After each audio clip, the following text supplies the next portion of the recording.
Welcome to day 4 of the 2023 Roger Albert Clark Rally. Here we are back in England. Not much of a road section last night, thankfully. We all got a little bit more sleep, and what another day of drama we had on the stages yesterday. First up then, in this first Kershope stage of the day, let's have a look at what the day looks like. We are in Kershope for the first stage of the day, as nearly 17-mile blast. A rally that you would have seen on the, was it the Carlisle, on the Kielder stages, wasn't it, last season, this season. And all out of sync with these 5-day rallies at the end of the year. Luckily, we've been doing once every 2 years. Actually, we'd all do it once a year, wouldn't we? Then we've got a second run through Kershope. We're going to be live with you for the whole of this first stage. Matt Cotton joining us once again for stage end interviews for the top of our leaderboard. Then he will be live for the whole of that second stage at the stage end with just those stage end interviews. We're going to be live then with Phil Bramwell in Mount Common at around... what time will that be? About 1 o'clock this afternoon. So another day full of live rally action for you. And then we'll have Matt Cotton live in the second run of Mount Common later this afternoon. That will be around about tea time, 5:20, something like that. And of course, we have that Top Gear Rally Report show this evening as well.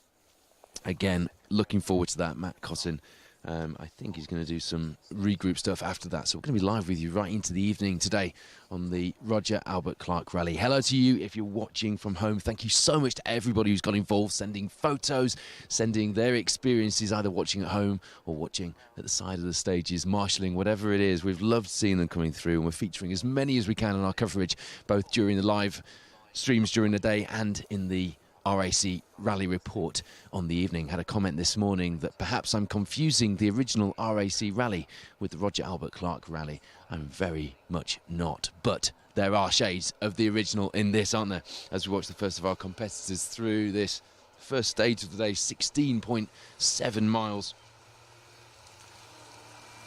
Steve Graham, you can see how slippery it is. Steve Graham cautiously tiptoeing a little bit through that stage. The hamster SPG from the young ones, which has entertained us all over the years, clinging desperately to the roof of that little Lancia Fulvia. Steve, the only runner in Class C1 and leading the way there, has done every single Roger Albert Clark rally. Sorry, he's not the only runner in C1 at all. Ignore me on that one. He is leading C1. Just looking through the class results, and we have got some super rally contenders. James Rudd, Oliver Foster behind in the Micra, just off your screen now, but fantastic to see those guys out, swapping their junior rally car for senior rallying here on the Roger Albert Clark. And what a challenge to throw yourself into after a season in junior rallying.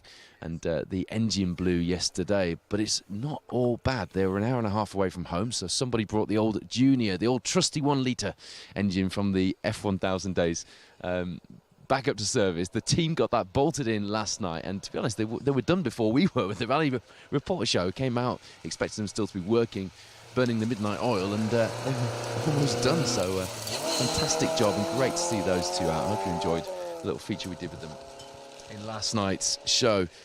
There's Richard Holsworth, Harry Walshaw, shades of Roger Clark there in that Mark I Cortina. A fantastic looking kart that is.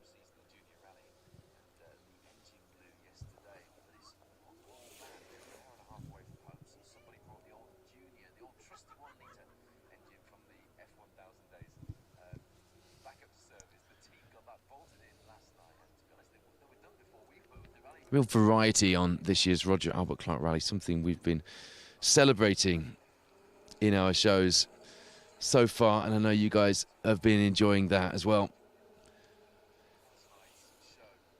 That Mark I Cortina GT, 39th in 2014 after Super Rally. That's their best finish so far. They're second in the B3 class at the moment. John and Jill Cotton here in the MG-ZR. Jill Cotton in the co-driver's seat. He's no introduction to anybody who's been involved with the Roger Albert Clark over the years or rallying in general, for that matter. They're 5th in J2 at the moment. Jill actually did the original edition of the RAC Rally when it did feature as part of the World Rally Championship. And they've been enjoying themselves on the stages, keeping out of trouble in that little MG ZR. They're strong cars, that's why they use so much in road rallying, and we see them so often in the BTRDA Rally Championship, both in the Rally First junior class and in the more senior classes as well. Doesn't that look iconic? There you go, there's your first Woodford bingo. Session of the day started. Use the word iconic a lot, but that's because I'm surrounded by these scenes. Kershup in the north of Kielder Forest here on the Roger Albert Clark Rally. Rob Aslett in the Peugeot 205 doing a very good job of creating, looks to me like the perfect Christmas picture postcard scene with the frost on the ground. Isn't that Toyota Corolla of Ian Beveridge and Paul Price a marvel to see out in these forests? As you can see under this, under the tyres on the stage itself, it's not that frosty. It's I was going to say it's a lot warmer. It's certainly a bit warmer than it was yesterday here in Kershup compared to Scotland. Yes, this time yesterday morning we were in A Forest, weren't we, for day 3, and boy was it cold in there. Still pretty cold here. We were very iced up on the inside here in the studio van, so it's certainly not tropical, but did we expect anything less? It's proper RAC rally weather, isn't it? Ian Beveridge, 9th in the C2 class in the little Corolla TE27. Ian, another of the competitors, you just saw that Corolla through, who did the original RAC rally. And he came 27th overall, first in class in 2014 in Volvo PV544. And Martin Linden has been doing a very good job in his PV544 Sport this weekend, hasn't he? Over here from Sweden, we'll see from him soon, with Rickard Forsell alongside, first in the Category 1 category, and first in B4 as well in that glorious Volvo. Need more of those out. The historic championship used to be full of them, didn't it? Alan Kitson, John Roberts. Look at that, classic scenes. Frost on the ground, on the trees in Kielder Forest, and a Mark I Escort with bubble arches. Spotlights on that rear Lucas rear-mounted reversing light heading through the trees with a sight of an orange Castrol Arrow on the left. 8th in C2 at the moment, Alan Kitson and John Roberts. They've had 3 top 10s this year. Trackrod, Greystoke and Raponian. This is their first Roger Albert Clark rally, though. So you'd have to say, by that measure, they're doing pretty well, aren't they? As is this man. And I have loved seeing this little Ford Anglia 105E of Pete Stimson and Mark Butler on the stages this weekend. It's their first Roger Albert Clark as well. They were swapping times in Category 1 yesterday with the Volvo PV544. No, the day before. I'm losing track. Of Martin Linden in that Anglia, leading the category at one point. But really, we talk about the categories. As far as the classes go, and we're getting to the point of the rally where we do need to be looking at the individual classes. B3 is where Pete Stimson and Mark Butler's sights are well and truly set, and they're leading the way there in that little Anglia. My dad had a dark blue Anglia with wide Lotus steels when he was younger, and seeing photos of that in our family photo album makes that one of my favourite classic cars, and a car I love to see out rallying. Neil Howbridge, a good friend of mine who no doubt will be tuned into the coverage, has an Anglia sat in the garage, which I hope he gets finished soon, because I'm looking forward to seeing that. Got a bit of a thing for classic Fords, haven't you, Woodford? There's Roger Mustoe, Andrew Hebron in the Polo, ex-Polo Challenge car. 4th place in J2 at the moment. It's their first Roger Albert Clark as well. Here we are on day 4 of 5. 168, I think, the total mileage as they start today's stages. Another 88 to add on today, and we're in the north of Kielder, and you know what that means. That means the killer Kielder ditches are waiting for our crews. But we've had enough attrition. Thank you very much. So if the killer Kielder ditches could just lay in wait and stay waiting, that would be really good.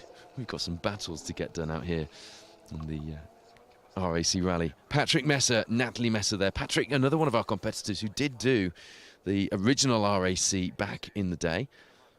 Here he is in his Peugeot 205 XS and doing his job as well. A podium at the moment in J2, looking like being on the cards if he can keep it going. Again, another competitor here in these early classes on the running order, who's doing his very first Roger Albert Clark Rally. Over 150 competitors started this monster event, the longest, the most challenging rally for over 30 years, 350 stage miles, 5 days, 3 countries. And that monster punishing Pundershaw stage tomorrow, the big one, 39 miles.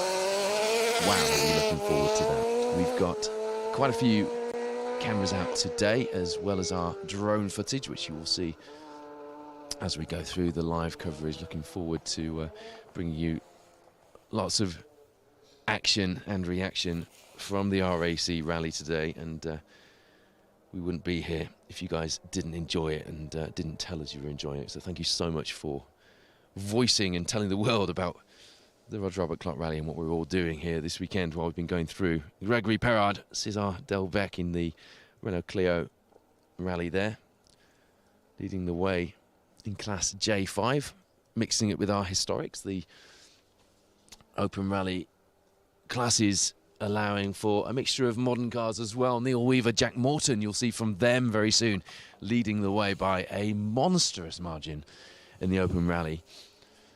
And you might say that would make them back off, but you'll see, surely they're not at all.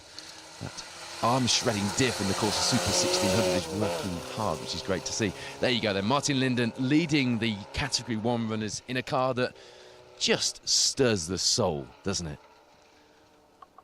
Robust, chunky,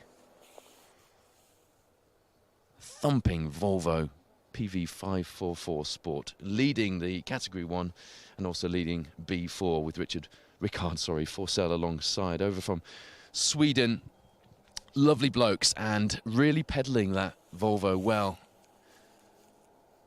You look at scenes like that, don't you, with this picture postcard scene here in Kirchup, and you think, what year is it? I'm currently on what day is it, but by tomorrow I'm sure I'll be on what year is it as well. It's one of those rallies, but what an adventure we have had. Hats off to Colin Heppenstall and his hard-working army of volunteers. Over 1,600 marshals it takes to make this 33-mile epic rally adventure come together. And we thank every single one of them.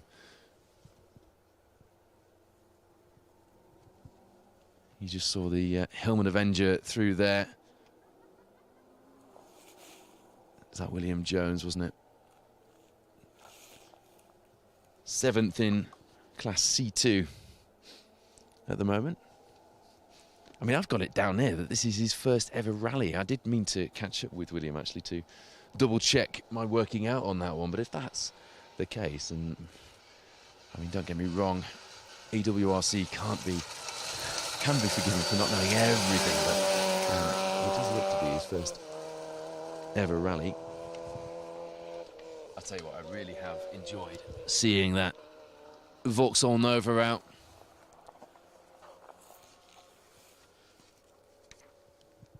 Mark Constantine, Andrew Constantine, the only runners in Class E1, but very much in the battle of the 90s in that fantastic little Nova that takes me right back to when I used to stand watching the RAC Rally in the late 80s, early to mid 90s, when it was the Lombard RAC Rally, the Network Q RAC Rally, back in the day when it formed part of the World Rally Championship. Their best finish of 2023 in that little Nova was 23rd overall on Mull, completely different challenge to this, but if anything, it shows us that they certainly know how to pedal that little Vauxhall really well. I'll tell you what, it doesn't half look good with the 4 spot lamps bolted onto the front.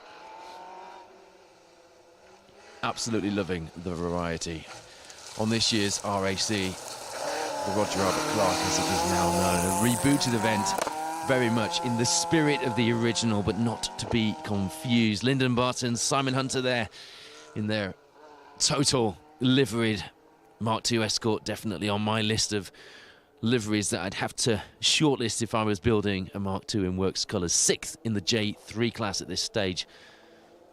Switched from the Fiesta R5 to the Mark II for this year, and they did do the first leg of the Galloway Hills as a bit of a shakedown. It's not hardly a test, is it? A bit of a shakedown, shall we say. And did a good job of that. But it's their first Roger Albert Clark rally. And that must be a shock to the system. We just don't do rallying like this, do we? In any other way, shape or form. Tony Jardine, who you will hear from in our RAC Rally Report show this week. Alan Harriman alongside.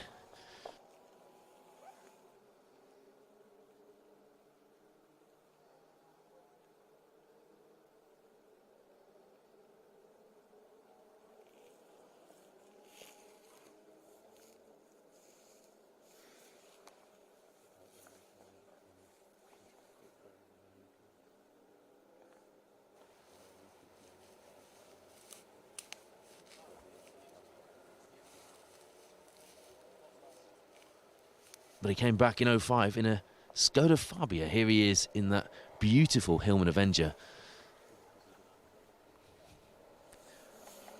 Alan Harriman's first event was in 1992 in an Austin A40 with Jonathan Boyd.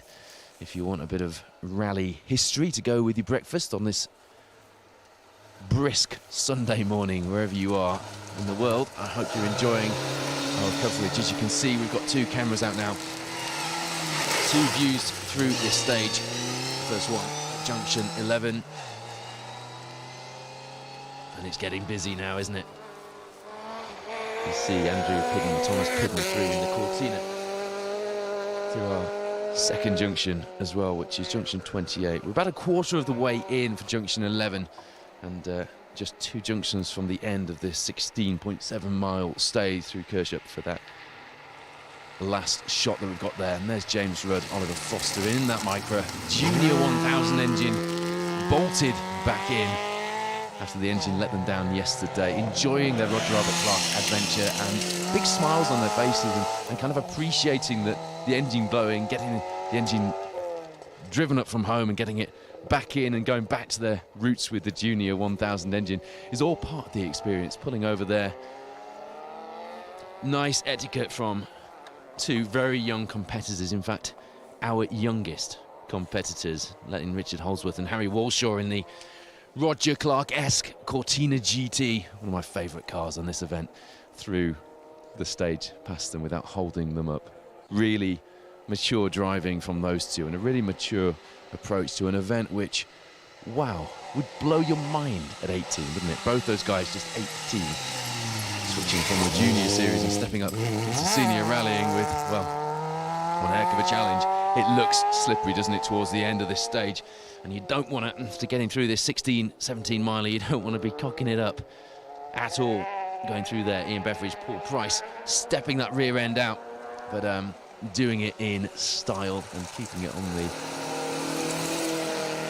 the gravel. Wow, I love seeing that Lancer out. Think of Mitsubishi Lancers and you think of Group N, Group A cars, don't you, from the 90s? Well, that one is from the 70s and it is absolutely beautiful. Owen John George Turner, to give him his full Sunday name, as it is Sunday. As you see, John and Jill Cotton nearing the end of the stage. Junction 28 there. Steve Graham, SPG clinging to the roof. That hamster must stink by now, by the way. Going back to the Lancer then. It's a 1600. It's, at the moment, it's 6th place in C2, and it's just so good to see something different out on the stages, and that's what I love about the Roger Albert Clark. I have since it first started. It always seems to inspire really interesting cars and characters. Let's not forget the characters behind the wheel. And you'll hear from some of them with Matt Cosson very shortly. Dave Watkins, Dave Shepherd, from my neck of the woods in Beverley, in that ex-Roger Clark, ex-Timo Mäkinen Mark I Escort. What a car that is. The history of that car, and it's had a few engines in the last few years as well. You can see the number of Goodwood stickers on the rear window denoting it is something special, and it really is. He recently had LVX 942J and Pooh 505R in his workshop in East Yorkshire, as well as that ex-Works Mäkinen Roger Clark. And there's other people who've driven that. Ported right, that's right. A lot of people have driven that Mark I. Got a twin cam Lotus engine in at the moment, but to have the Uniflow and the Cossack cars, the two RAC rally cars, aren't they? 1972, 1976. To have those in his garage at the same time, I was really gutted that I didn't get down there to have a look. Dave did fleetingly mention that I should go and have a look at those two cars, and I really wanted to just, I don't know, spend a special moment in the presence of such rally royalty, and I didn't get the chance. Maybe next time. I'm sure there will be a next time, because he always has a myriad of Works cars. He had the BP Gunnar Palm car when I was a kid, and I was just getting into driving, just getting into rallying myself, and that inspired me and my dad to build a Mark II Cortina historic rally car. It was a 1500 Series 1, the one with the Cosworth developed bottom end, and it was in Saluki bronze, a loose replica without the Lotus engine, and the gold stripe of the 66 Swedish Golf in the car. Bernd Soderstrom, Gunnar Palm, and we actually spoke to Ove Anderson while we were building that car, which was fabulous.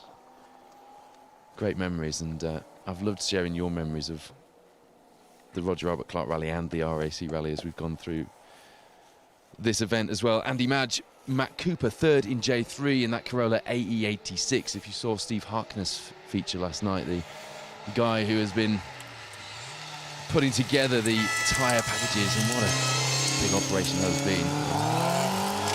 Thousands and thousands of tyres. 70 odd tyres per competitor in some cases for this 5-day event.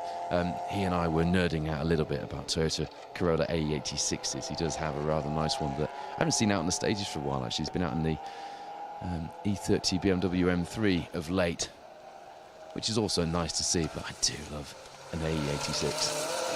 I was very lucky to drive Alex Allingham's, former Welsh rally champion, his AE86. He brought it up to my house, drove it over from Wales to my house to let me drive it last year. And we basically spent the day wrapping around the lanes in what is known as the modern Mark II Escort, isn't it? Anthony Harrison, Marcus Pomfrey in the Mark I Escort Mexico. Second place in Class C2 at the moment. If you're just tuning in, this is the opening stage of day 4 of the Roger Albert Clark Rally. We are back in England. We're in the north of the Kielder complex. The killer Kielder ditches are waiting, but wait, they continue to do.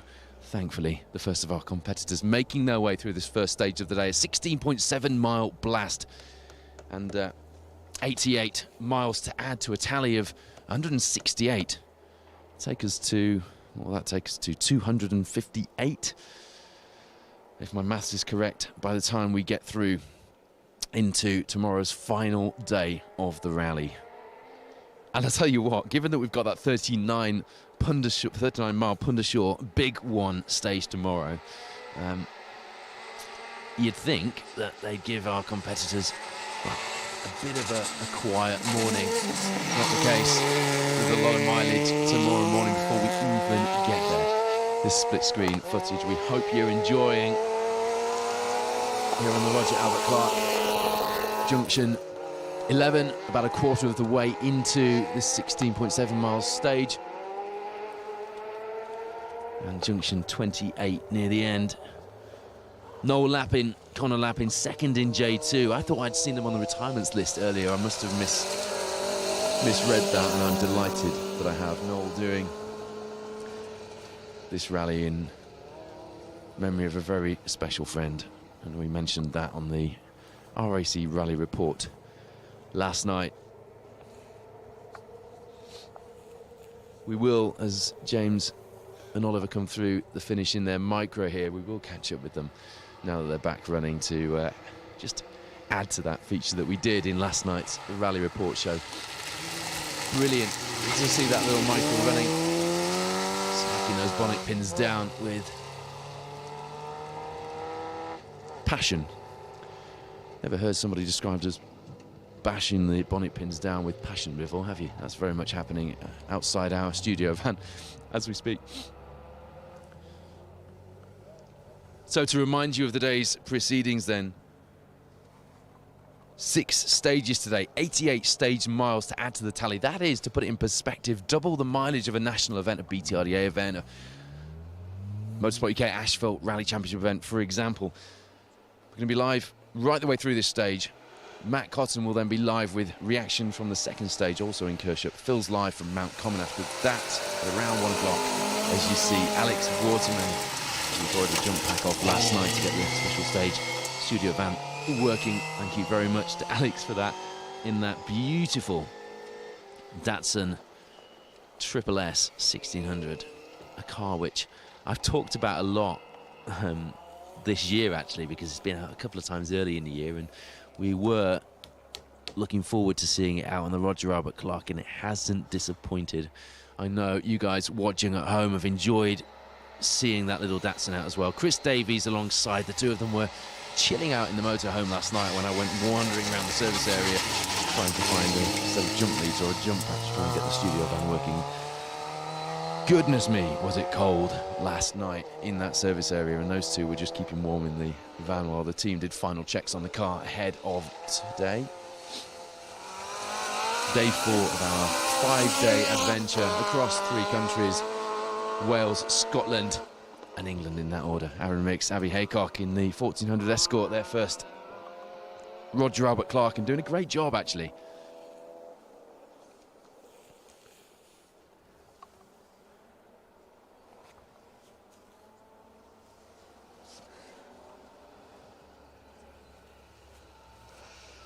I knew I'd written their time down. They're first in class J2 at the moment, so doing a fab job. And here comes the supplier of wine gums to anybody who needs a sugar boost at the finish of a rally stage. David Hopkins, Richard Wise alongside in their Talbot Sunbeam. First in the D2 class, and the unarched Sunbeam. Rare to see the unarched ones these days.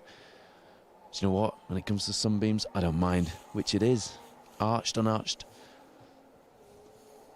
Fantastic story with the Sunbeams, that the Scottish Government effectively paid for the development of that car, and the development of the car that would go on to win the 1981 Constructors' World Rally Championship due to needing to keep the Linwood plant alive.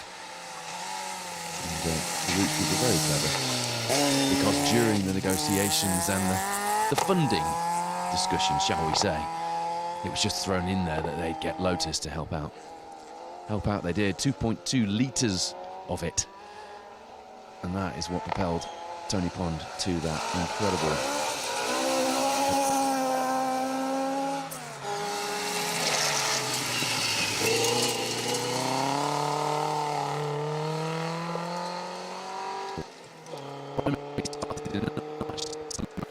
one that you saw just there with Dave Hopkins.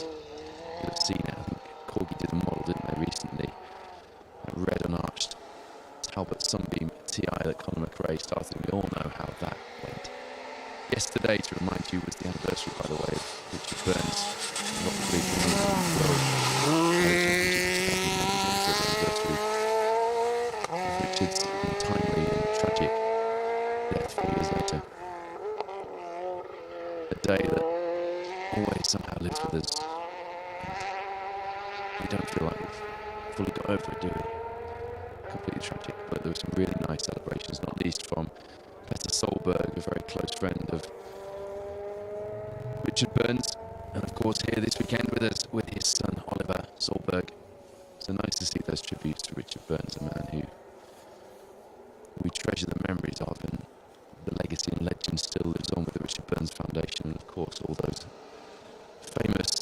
WRC victories, moments that can treat us to a moment in Safari. Laid in the sand, desperately trying to get that car into service. Just one of the moments I remember of my childhood watching the WRC.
Apologies, we have had a couple of small technical issues there with the audio on this stream, but the good news is when I'm not talking and when Matt Cotton and Phil Bramwell are not talking, you get the sound of rally cars, and some of you have said that you'd quite like us to shut up and you can listen to rally cars. So there you go. There's a rare moment for you on this Sunday morning to just listen to the unbridled noise of these Category 1 and Open rally cars coming through this first stage of the day. We hope, by the way, that you enjoyed that. Talking of unbridled noise, that montage of clips last night in the Rally Report show of Chris Ingram in the David Appleby Engineering Triumph TR7 V8. What a glorious noise that was. We wanted you to just hear that because unfortunately that chapter is over for now, but they have said they will be back and we are all very much looking forward to that. Chris Ingram sent me a message to say he really enjoyed listening to the car in those clips last night and he wanted to thank everybody for their support over this chapter that they've rewritten in British rallying. A chapter we are all looking forward to seeing developing.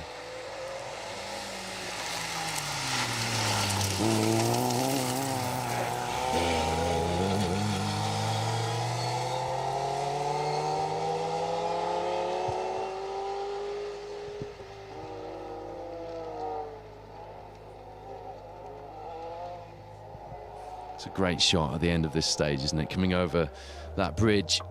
Interesting stages lined up for us here. Kirshop stage hasn't been used for 2 years. It's been completely resurfaced. As you can see, it's in absolute top condition. The next stage on the itinerary for today is Mount Common. First 3.5 miles have never ever been rallied before. That could mean it's very green. And what I mean by that is it'll be very slippery.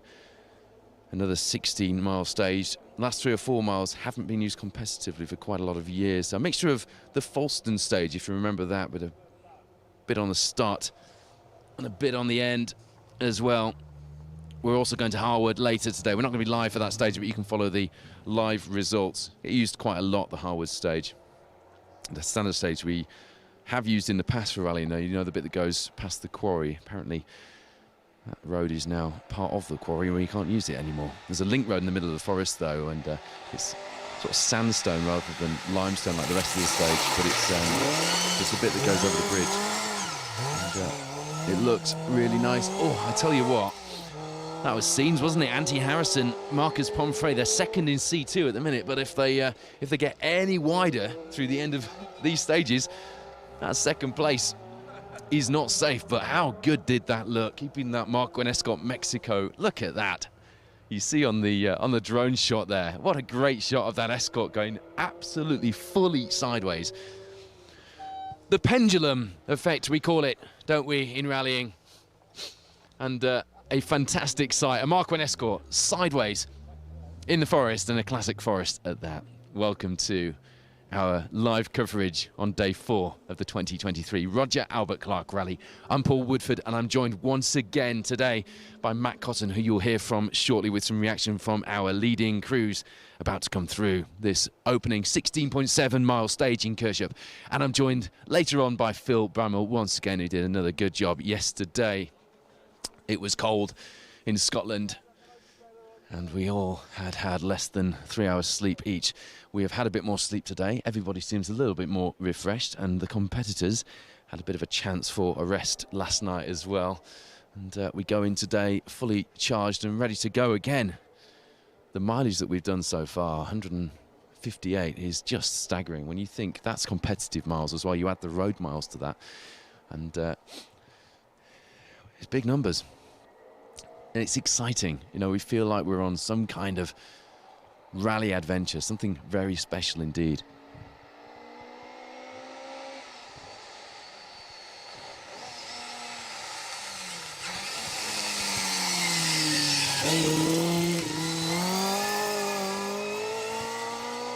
Wyn Hughes, David Davies in the Escort, second at the moment in the D2 class.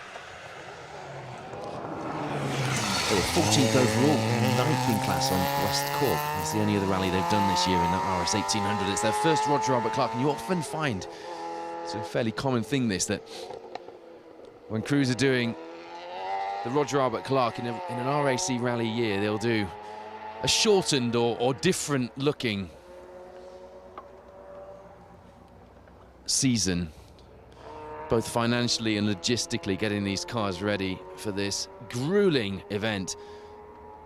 It requires a slightly different approach. You can't smash through the year with a ton of rallies and then expect the car to the end of the RAC. We were talking to Chris Harris about this, weren't we, at the ceremonial start. You may remember that from Wednesday evening. And he was saying everything has to be new on a car. Ironically, he was in that Tuthill Porsche that hasn't made it to the finish after mechanical damage done to the car. The suspension broke, and I think he'd just about had enough, to be honest. These are tiring events, and if you have a problem with the car, it's not a lot of fun. So our rally leader, Oliver Solberg, is into this first stage of the day. What can our young Swede RWRC star do through this first stage of the day, Kirchup? For him, it's very much a case of managing that lead at the head of the field now. There's a really funny video, I don't know if you saw it on Petter Solberg's Instagram story the other night. They got back into service, and Phil Mills, Petter's WRC champion co-driver, of course, from 2003, is running that car with Von Viking Motorsport. And Oliver had just come back in, and Petter had asked why he'd backed off. David Hopkins,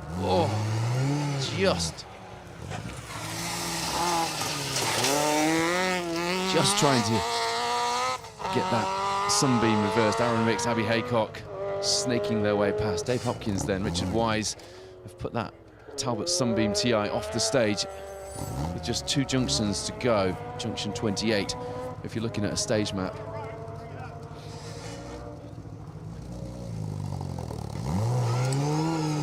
spectators are going to do their best to get this Sunbeam pushed out. But that is going to need a fair bit of assistance because it's gone down the bank. As you can see, spectators have now made their way. Talking of RAC rally scenes, this is something we've seen a few times, isn't it? The spectators pushing cars out of the bank. Come on, guys, let's get some spectator power behind that Sunbeam. There'll be no wine gums left at the end of the stage. Richard will have eaten them all because of his nerves stuck off the side of the stage there.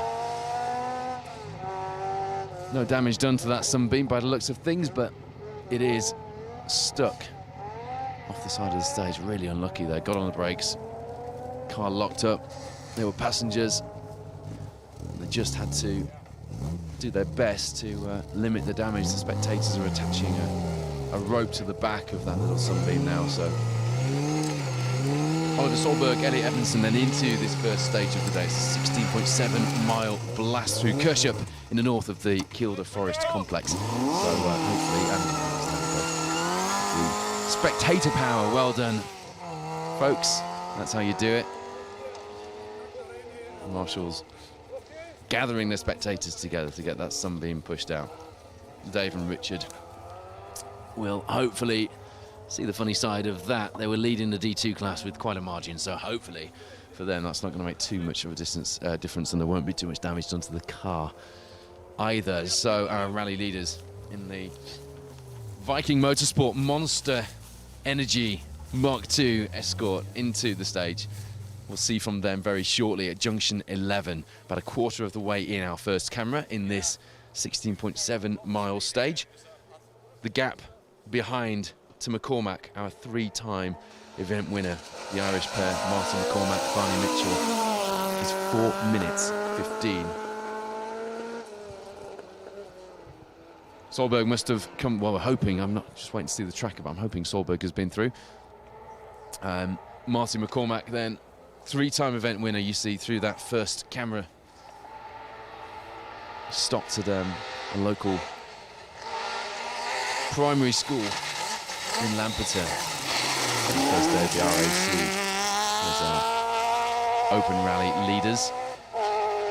Neil Weaver, Jack Morton, nice line through that 90 right that we saw catch Dave Hopkins and Richard Wise out a few minutes ago in the Sunbeam in that Super 1600 Corsa. Lovely FPV drone shots. These are racing drones which can go a bit faster than your average drone, and we get those lovely tracking shots that you saw in our RAC Rally Report show last night to open proceedings. But yeah, so Martin McCormack pulled up. Alan Evans, or Mr. Evans to you, the head teacher, had arranged an outdoor automotive lesson for the rally cars coming through, which is fantastic. And Martin McCormack, Barney Mitchell pulled up in the entrance to the school to give the kids a closer look at the rally-winning, three-time rally-winning McCormack Drilling Mark II Escort. And Myron Evans, who you'll recognise from our coverage and also from the British Rally Championship of Melvin Evans Motorsport fame, had dropped a message to me to say that Mr. Evans was also his head teacher at that school in Lampeter back in the day, and actually arranged a school trip to the Network Q RAC Rally. Mr. Evans, you are my hero. That's how you do it, head teachers. School trips to the RAC Rally. Perhaps you could arrange that for 2 years' time, 2025. Mr. Evans, we'd welcome you with open arms. Arrange a field trip to the RAC. How cool would that be? Here's Seb Perez then. Gary McElhaney alongside. I'll tell you what, support, Irish support for Gary on the coverage yesterday, doing his fans proud. Sat alongside Seb in that Stratos. And they are back in the game after some early problems. 1 minute 47 off Jason Pritchard up ahead, who in turn is 1 minute 46 off Marty McCormack. Perez and McElhaney doing an incredible job in that Stratos. Steve Perez shared some photos yesterday showing the difference between, I think it was Ocean Price in the photo, and Seb Perez over the same jump through a forest, and wow, you could see just how unsettled the Stratos is compared to the Escort in the shot. We know it's lighter, we know it's as nimble as an Escort with the power of a Porsche, in Seb's own words. Reliability has been one of that car's key issues in previous runnings of the Roger Albert Clark Rally. Steve Perez persevered with it. Many a rally sat at the side of the stage. Financially, it must have cost a fortune to get that car to where it is now, but he's immensely proud to see the plan coming together. The plan being to get that Lancia Stratos to the finish of the Roger Albert Clark rally. And Steve said last night how proud he was that his son was picking up the mantle where he'd left off. 1974, Sandro Minari, third place on the RAC. Do we dare to dream yet here on day 4? No Adam Milner, by the way, through this first stage of the day. Just realised we've not had Adam Milner through. He's gone so well. He was on Super Rally, having had an incident on the very first stage of the day, but he was setting times good enough for third overall at one point when Matt Cotton and I were watching the times coming through. So we've not seen Adam Milner, Roy Jarvis through that stage in the orange Mark 1 Escort Mexico just yet. That Stratos sounds and looks incredible. I can hear it from the stage end, and we're a good few miles away yet.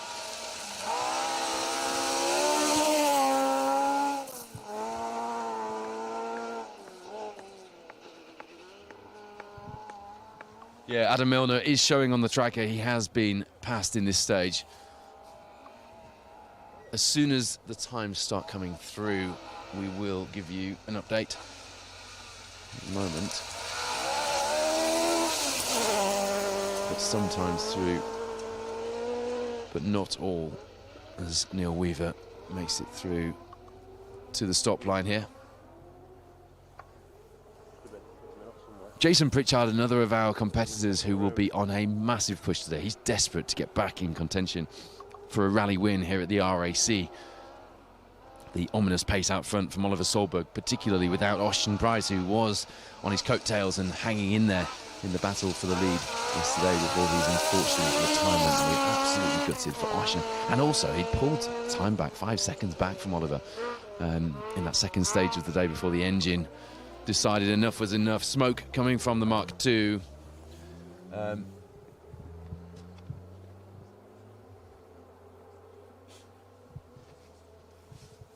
Smoke coming from that Mark II before Ocean had to pull up, and he is absolutely devastated once again.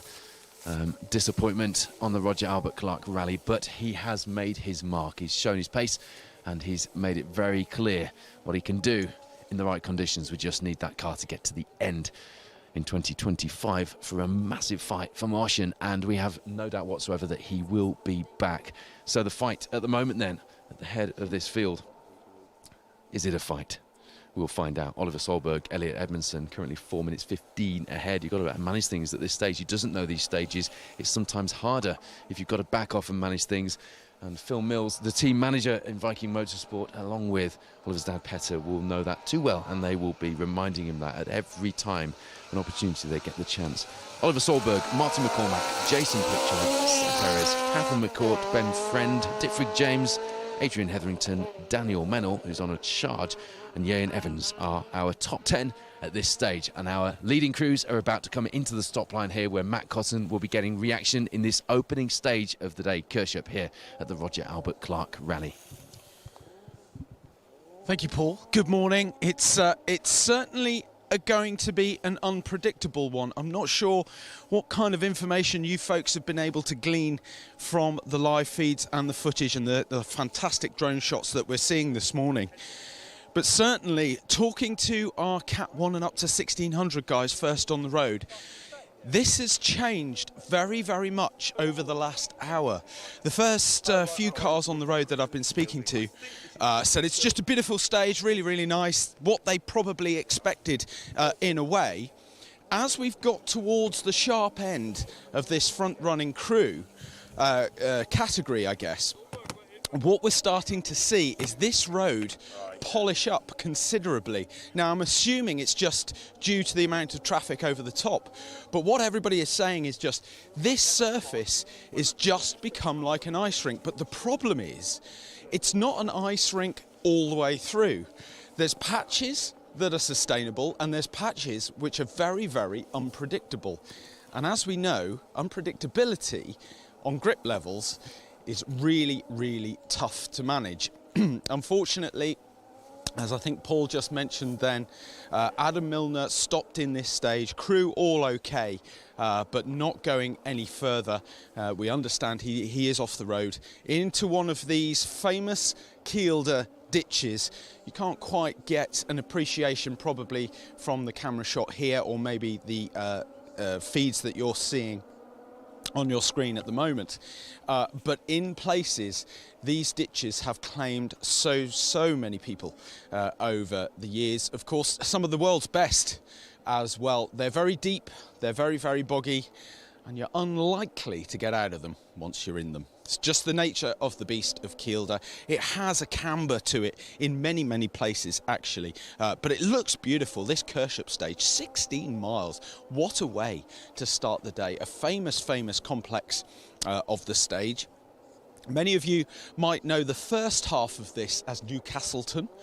We've used that before on the Roger Albert Clark Rally, used it before in some of the Carlisle Stages rallies and other events that use this complex.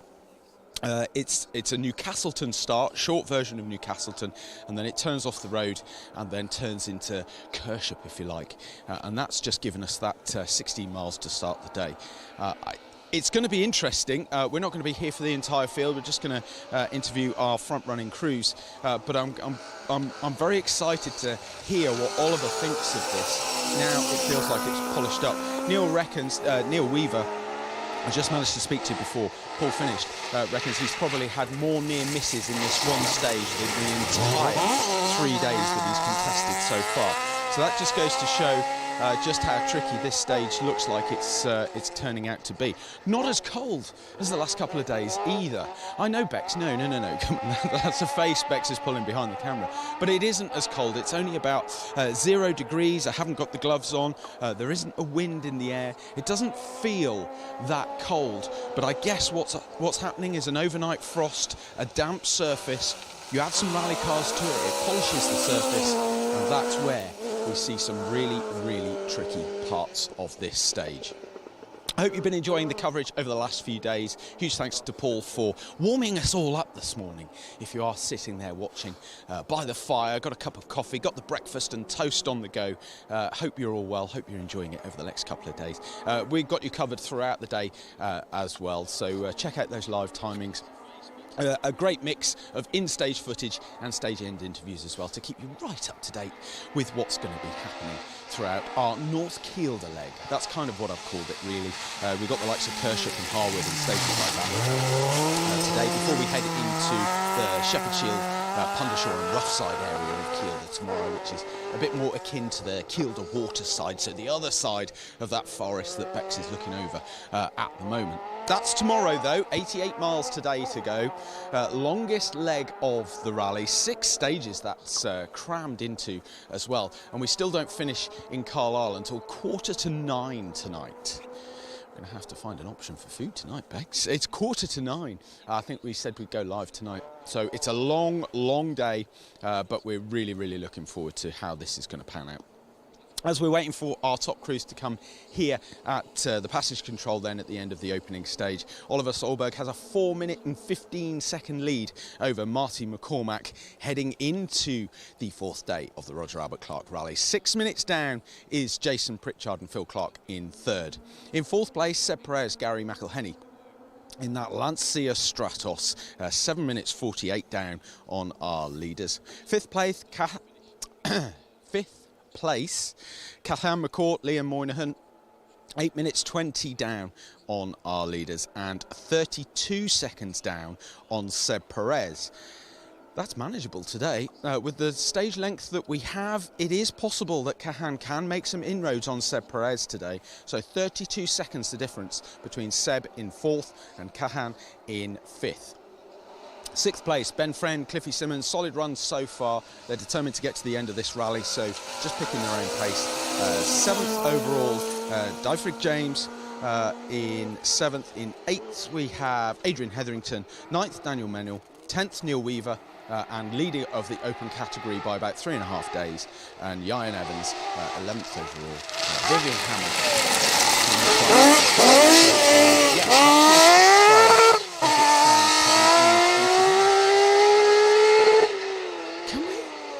Bex is just shouting at me. Can we start predictions? I think we can. I think we can start some predictions. There's only one more day to go. Right, folks, fill the feed. That's what we need. Top three, please. Top three. Currently stands Oliver Solberg, Martin McCormack, Jason Pritchard. That's how it stands right at this moment. After today's 88 miles, after tomorrow's 76 miles, just bear in mind that tomorrow's 76 miles pretty much takes place just till about 2 p.m, I think, pretty much. And we've got a final 33-mile stage to round off the event. Will those positions stay the same? Martin McCormack was managing an oil issue last night. When he came to the end of the stage, he said, no problem, but gotta go. Hopefully the team have managed to sort those oil issues out overnight. And whilst we're on oil issues, actually, just want to issue some clarification on behalf of Ocean Price. He hasn't asked me to do this, but I saw this on social media and I feel it's right and proper to do so. Ocean Price, there's lots of speculation about an engine failure for Ocean. Yesterday, no, day before. It was day before. Crikey. It was in Wales, was it? Do you know, I can't even remember. Ocean, it wasn't an engine failure as such.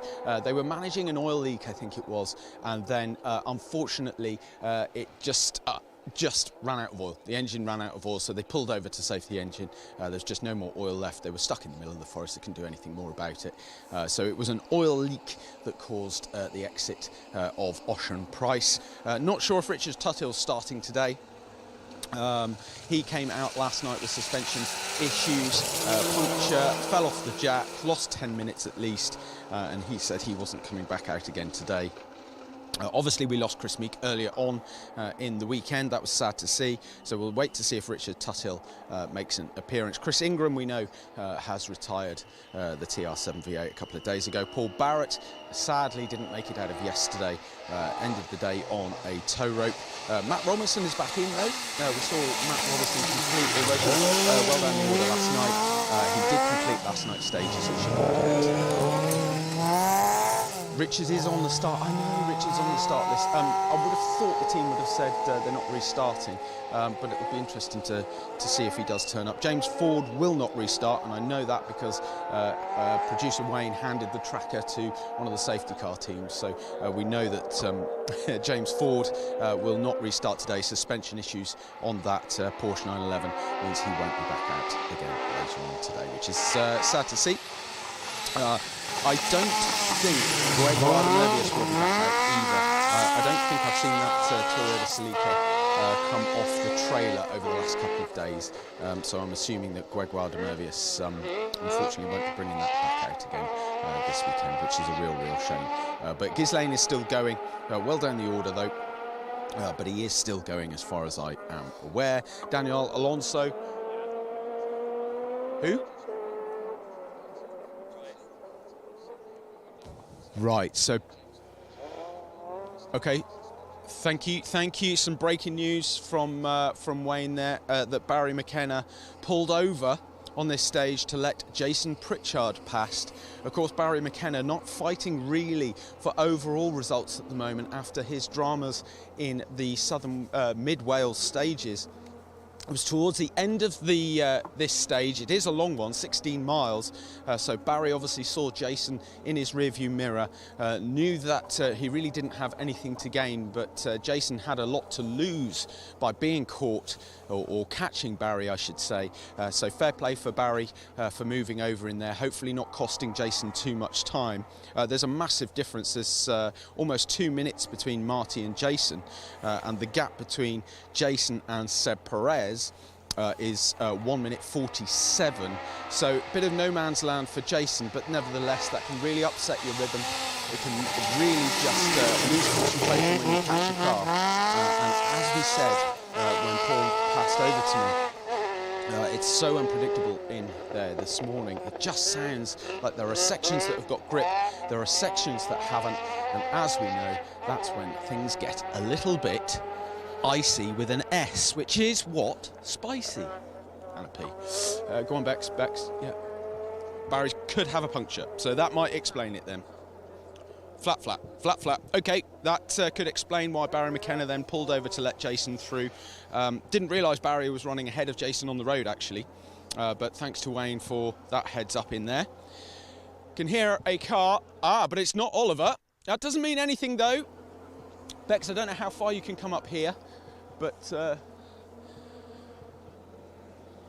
think Wayne will tell us if it goes too far. But the sound of the Stratos greets us here on Sunday morning. This is the soundtrack to your Sunday. Not Seb, but the Stratos. Seb, the last few cars that have come out of there said it was just unbelievably unpredictable in there. Torture, to be honest with you. Really? Oh, like really, really sketchy in there.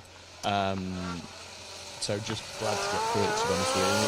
Just the road's really hard to read. You've got stuff like this that looks dry and sort of decent base, but it was just black ice.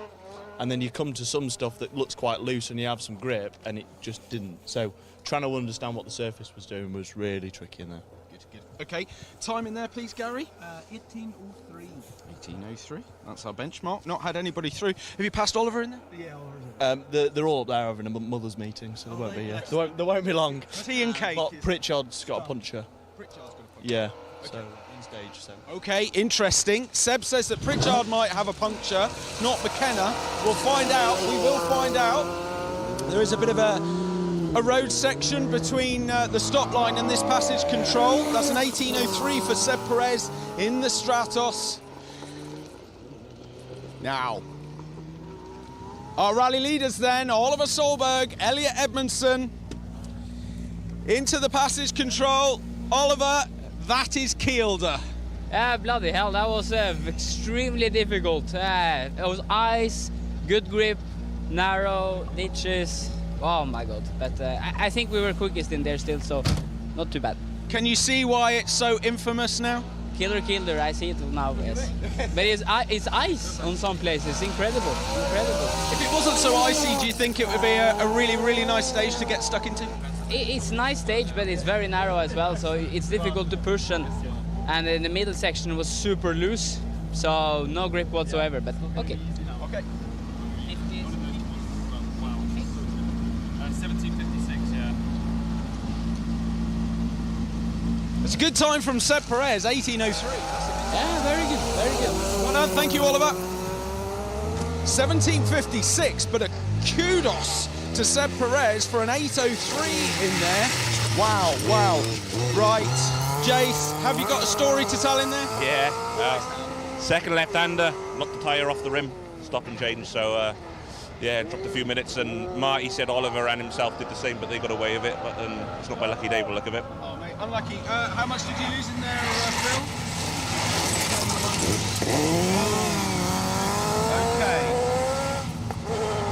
Okay. Oh, mate, really, really unlucky. Yeah, lost a couple, 3 minutes in there at least. Yeah, it's, stop and change, and yeah, it's one of them. Unlucky. Okay, this, ladies and gentlemen, is where the Roger Albert Clark rally turns itself on its head. 3 minutes lost in there. That means Seb Perez is now in a podium position in the Stratos, a time of 18:03, just 6 seconds shy of Oliver Solberg in that stage. But not only that, with Jason's puncture losing 3 minutes, that promotes him up to third place overall. That sounds like a nightmare. Yeah, not very nice at all. But yeah, we're here. But was it a clean run for you? We had a clean bit, slow and steady, but could have gone quicker, but there's no need really, so just picked our way through. And Jason had a puncture just 2 corners in. Oh, did he? Yeah, one of the boys dropped back, Easily so done? yeah, easily done. behind you, boy. What time? 02. What? Which 02? 20 or 17, 18? We've had huge. 18:02. Really? Sorry. Yeah. Clean. Gotta be clean. Second quickest. 18:02 provisionally then for Ben Friend. Seb Perez on an 18:03. 17:56 for Oliver Solberg. Davrig is here with us. Borada. Right. Welcome to Kielder. Yeah. Is it everything you thought it would be? Brilliant. Yeah, we're running on a little bit on the side of caution this morning again, but it's great. Fantastic stage. Good. First time in Kielder? Yeah, first time. Yeah. Wow. Yeah. Okay, what time? 18:35. Yeah, solid time. Solid time. Don't blame you in there as well. There's some really tricky points by the same time. No doubt, yeah, there's a few really slippy pieces in there, so yeah, no, it's all good otherwise. Keep it going. Well done. Davrig, 7th overall. This leaderboard is going to be shaken up though by the very fact that Jason Pritchard loses over 3 minutes with a puncture in this stage. That will provisionally promote Seb Perez into 3rd place and could even promote Kahan McCourt into, it's going to have to be quick maths, I think that will promote Kahan McCourt into 4th as well. And this is the dynamic of the Roger Albert Clark Rally. This is how it changes so very, very quickly indeed. A simple puncture can just throw the whole rally on its head, and it's not like it's a one-day rally. We've got another day to go tomorrow. If Martin McCormack gets a puncture, if Oliver Solberg gets a puncture, you can see so quickly how everything turns around. They're coming in thick and fast now, having a chat up the road. Marty, we didn't get to speak to you last night, but tell me it was a clean run this morning. What? Hey, are you doing some roller rally? A clean run? What is that?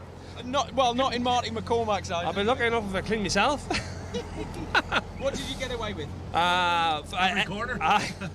The first big left-hander, I think, caught nearly everybody out. You know, Solberg had a moment, we had a big moment, a couple of boys pitching a puncture and stuff. So that there was it. And then after that, to be honest, I just went into drive mode. I just drove around the stage, you know, picked my places and picked my grip, and it was definitely a subdued Marty in there. Okay, that's okay. What time in there, please, Barney? Yeah. Okay, it was only 12 seconds off Oliver. That's perfect. Oh, we were surprised with that, actually, to be fair. Keep it going. 18:08 for Marty McCormack, 17:56 for Oliver Solberg, 18:02 for Ben Friend, 18:03 for Seb Perez. Back over the other side of the Carbex. Kahan, what a stage, what a start to the day. Jeez, it was slippy in there. Feel like I'm saying I'm having spins everywhere, but we had a massive spin in there. No, it was good. Enjoyed it. Never we got through it, you know, but 18:07. Good time, yeah, no, 1 second faster than Marty in there, so that's good. Jason had a puncture.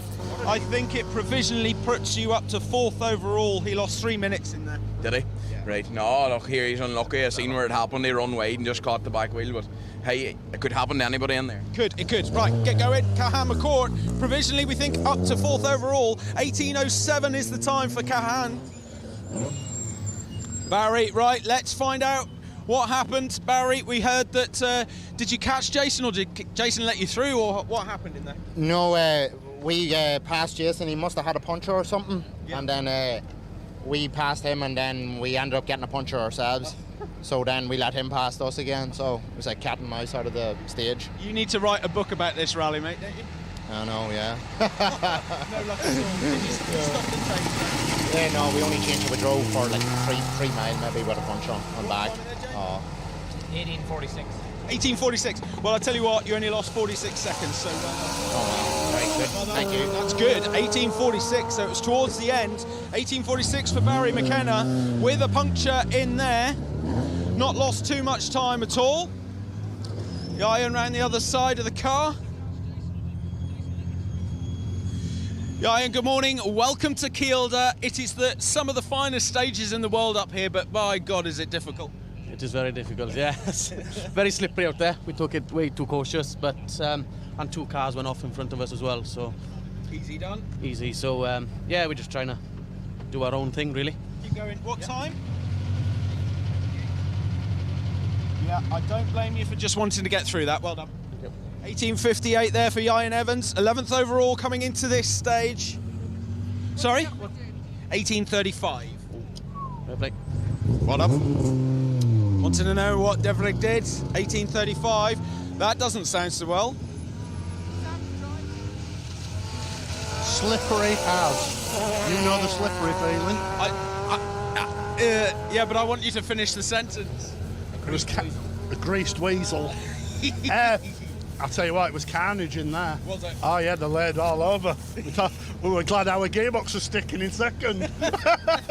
We're all right though. We might just go change it now. Okay. It's not the best to get out of second gear, but No, you're going to need that. What time in there, Sambo? 18.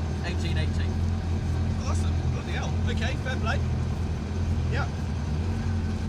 Yeah, pretty good. Fastest was only 17:56, so that's pretty good. that's all right, isn't it?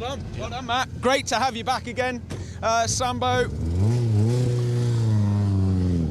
Sounds like a really treacherous stage, this one. Mike Stewart, good morning. Welcome to Kielder. Welcome to England. You're not quite at home anymore, mate, and I bet it feels like it after that stage. If that doesn't wake you up in the morning, Christ knows fit well, like, wow.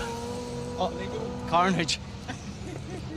Yeah, tricky. Oh, there was just cars everywhere. Yeah. And I just put the fear in me, like, so I just put the sensible head on, like, and do what I need to do. Good. What time in Helsinki?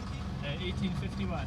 18:51. That's a sensible time. Well done. Keep it going. 18:51 for Mike Stewart, leader of the Category 2. He's got about 4 minutes in hand over Robert Woodside. He just definitely needs to manage his lead, so he doesn't need to push on too hard.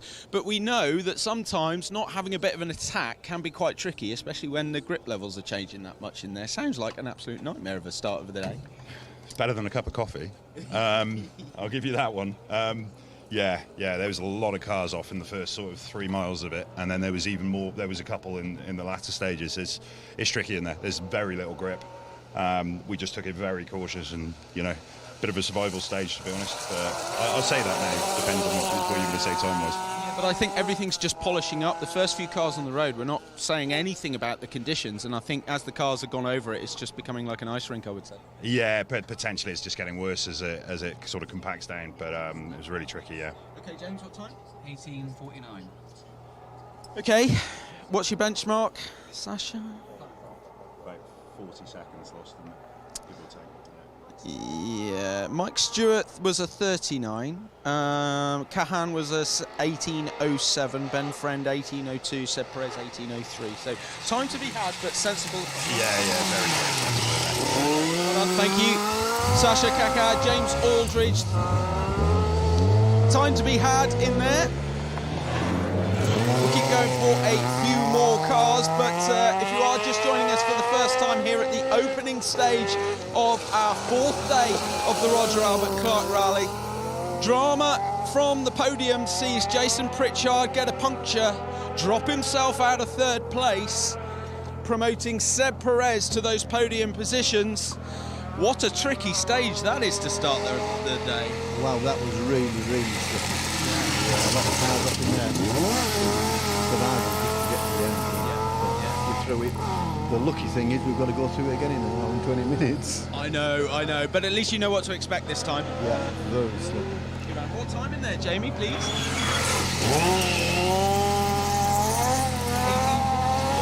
Yeah, I like that. Well done. 18:42 for Kevin Proctor in the beautiful Autoglass inspired livery. Okay, we'll just wait for a couple more cars because I know you're watching some absolutely fantastic footage on the screen in front of you at the moment, and it must look glorious in there. But as you can speak to the drivers, it just seems that this surface here is polishing up quite a bit. And to be fair, Bex, even just a little bit of traffic over it at the moment, you can sort of see that once you get rid of the muddy stuff, there is quite a few larger stones under there. It's a frosty nature of the ground at the moment. It's very hard to begin with. And you add that 0 degrees temperature that we've got at the moment, and I think it's just literally polishing up.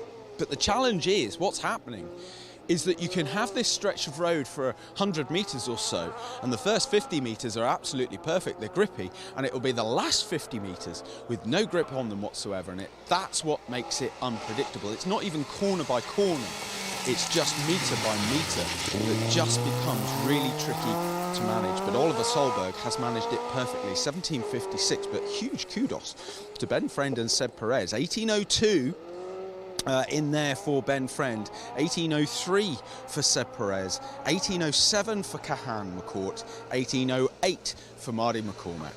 And then 18:35 for Dovrig James, 18:46 for Barry McKenna with a puncture towards the end, and Ian Evans 18:58. That's the times that we have so far.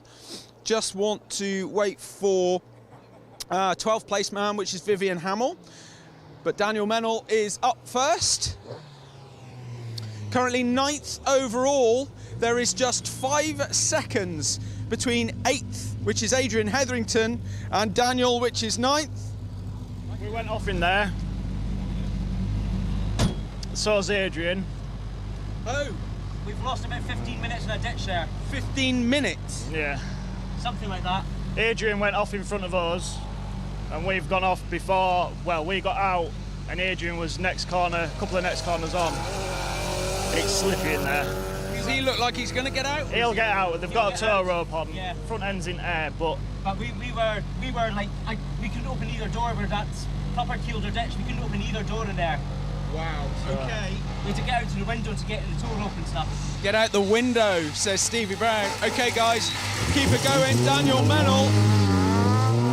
Menel probably out of 9th place. Just with that, you can see how this stage is shaping the rally already. Penultimate day, and yet still the drama keeps coming. Just to survive this stage sounds like a mammoth effort. The very fact that you are here is a very good sign indeed by the sound of it, Simon. We're very lucky to be here. Yeah, we had our fair share of moments as well, and to be honest with you, in the end I was driving like, well, just like an old granny down to the shops. It was just awful. So yeah, we're not quite sure how to approach things at the moment because we're nowhere, and in these conditions you can wreck the car, as we've just seen 3 times back there. Yeah, well look, Jason Suff lost 3 minutes with a puncture in there. Adrian's off the road. Daniel was off the road in there for 10 minutes or so. Yeah. What time, Jazz? 06. 1906 or 2006? Oh, sorry, 1938. 1938. Yeah, okay. Yeah, well, look, minute drop, but nevertheless, you're still here. That's the main thing. Indeed. Here we go. This has a story to tell as well, Bex. Look at that. That's an awful lot of undergrowth. That is the soft nature. You have brought us a little bit of Kielder. Need to keep moving here. We're running hot. Go Vivian, go Vivian. Yeah, of course, no problem at all. Don't know whether you saw that on the live feed, folks, but there was an awful lot of Kielder ditch in the front of that Ford Escort Mark II of Vivian Hamill. Currently 12th overall. If he hasn't lost too much time, he could easily be scraping into the top 10 after this awesome start to the rally. You look very relieved or nervous to be out of there. I'm not really sure which. Yeah, tick all that apply. Yeah, that was flipping heck. That was manic in there. Bits of grip, no grip, cars off. Like, yeah. And then you're trying to push on because it's so fast, but then you just can't pull it up. So, yeah, that was a challenge. Definitely a challenge. This is the Roger Albert Clark Rally. This is what we expect. Yeah, but it's an awakener for your first stage of the day, isn't it? It's 16 miles of torture. That's exactly the word that Ben Seb Perez used, torture. Yeah. Oh, it's literally, yeah. Time in there, John, do you know? Time in there? 1909. 1909. Well done, thanks. 1909 for Baz Jordan, John Pickervance. Word of the day then for our opening stage is torture. Matt, that's the first smile we've seen so far in 20 cars. We're just happy the car's behaving now. Okay, are you behaving? We're a bit steadier now, to be fair. It's trick, like Adrian's off, Adam Milner's off. So yeah. Steady away? Nice and steady and neat. So. Time in there, James? 1833. Good time. Good time. De Vries did an 1835, 1807 for Kahan McCourt, Barry McKenna with a puncture, 1846. So well done. Good time. Thank you. Nice work, Richard Jordan. Trying to warm the hands up a little bit. Paul, I'm not sure whether the temperature's dropping, but it sounds icy in there. Jesus Christ. There's cars all over. Yeah, it was good there, but just odd places you try pushing and then it'd nearly catch you out. We nearly went off a couple of times and then you'd settle in again, get going, and then it'd do it again. Yeah. Just couldn't get no rhythm, to be honest, but Tom, anyway. Josh, do you know? 1907. 18 or 19? 1907. Okay, no bother. Cheers, thank you very much. 1907 for Paul Thompson. Hey, Adrian's behind. Adrian's out. That's good. That's a good sign. Gavin, you survived. Yeah, I was really cautious in there, to be fair. Very intermittent, so with a bit of grip somewhere, then you'd go onto an ice. The braking was really tricky. I just put a head on and just thought, get to the end of this one, let the sun. Don't blame me at all. Keep it going. Well done. Thank you very much, Gavin Edwards, Karen Tomlinson. Right, there's a story to be told here. No real damage to the front of this one, but tell us your woes, Adrian. Tell us your woes. That's the end of the dream, anyway. No, we just came into our left-hander and it was just sheet. It seemed it was very, very slippy. Lucky to get the car spun round and then she went backways down a place like that there, you know, and we're in there for 20 odd minutes, you know. Very, very lucky that we didn't roll in. Daniel did the same, I think, and lost several minutes in there as well. Did he? Jason Vivian Hamill, was he off? He was. He had a big a load of dirt in the front end. Jason had a puncture, lost 3 minutes. Jason Pritchard? Yeah. She's opening up now.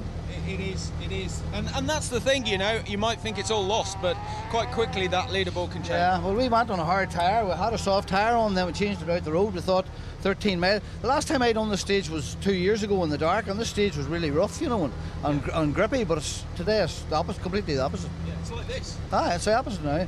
That's the longest few mile I've ever done there. Robert Woodside on my bumper there. Yeah, I know. Keep it going. Well done, Adrian Hetherington. Drama then in top 10. Adrian Hetherington out of 8th place overall.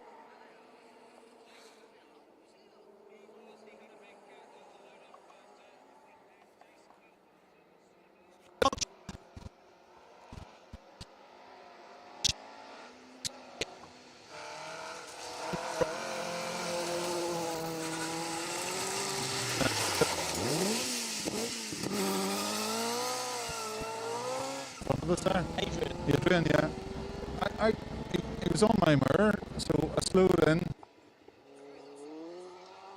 Throwing stones at us, so it was just complete confusion. So we just drove out of the stage, happy to get to the end of it. Yeah, and that's probably the best way, I think, to be fair. Probably got us out of it. Yeah, I think it did. Keep it going. Robert Woodside, second in Category 2 in that Ford. Does that look like a Ford to you? In that Porsche 911. Dear. Mike Stewart currently leading Category 2 as it stands. Martin Liddon leading Category 1. Ben Smith, you survived. Yeah, I think that one was a bit about survival. It was quite sketchy in there. We had a few moments, but nothing too severe. Okay, well, that's unlike, I think, everybody else by the sounds of it. Yeah, I mean, some of those ditches were sort of getting closer and closer, but it stayed on the road each time, so... You know what to expect second time round? I don't know, I think it'll be just as sketchy, yeah. So. Wise words from a young head on those shoulders there from Ben Smith.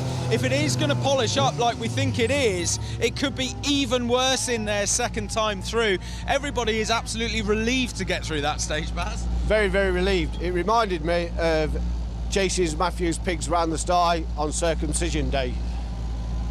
Very hard job, trying to catch a pig. What can I say? I can't follow that. I can't follow it. I can't. I have no retort to Baz Jordan. There is no retort that anybody can make to Baz Jordan in any way, shape or form. So there is no point in trying. What a character. Okay, Andrew. Almost like 2010 in the snow, but without the snow. Lovely stage, good fun. Really? Yeah, really nice, fast. A little bit slippy at the start, but yeah, we were all right. I big hairpin I sparked and managed to keep going, but that was about it. And I've excuse my English, I've twatted a TCA on the left there. It's not very nice, so going to service, we'll be fine. Yeah, you have got a service next. Well done. Keep it going. Thank you, Andrew Haddon, Mark Chris. That's the beauty of this. So this stage runs Kershaw 1. They go back into Carlisle to a service, and they get to come back and do it all over again. So it's not so bad. It's not so bad. Try and open the door.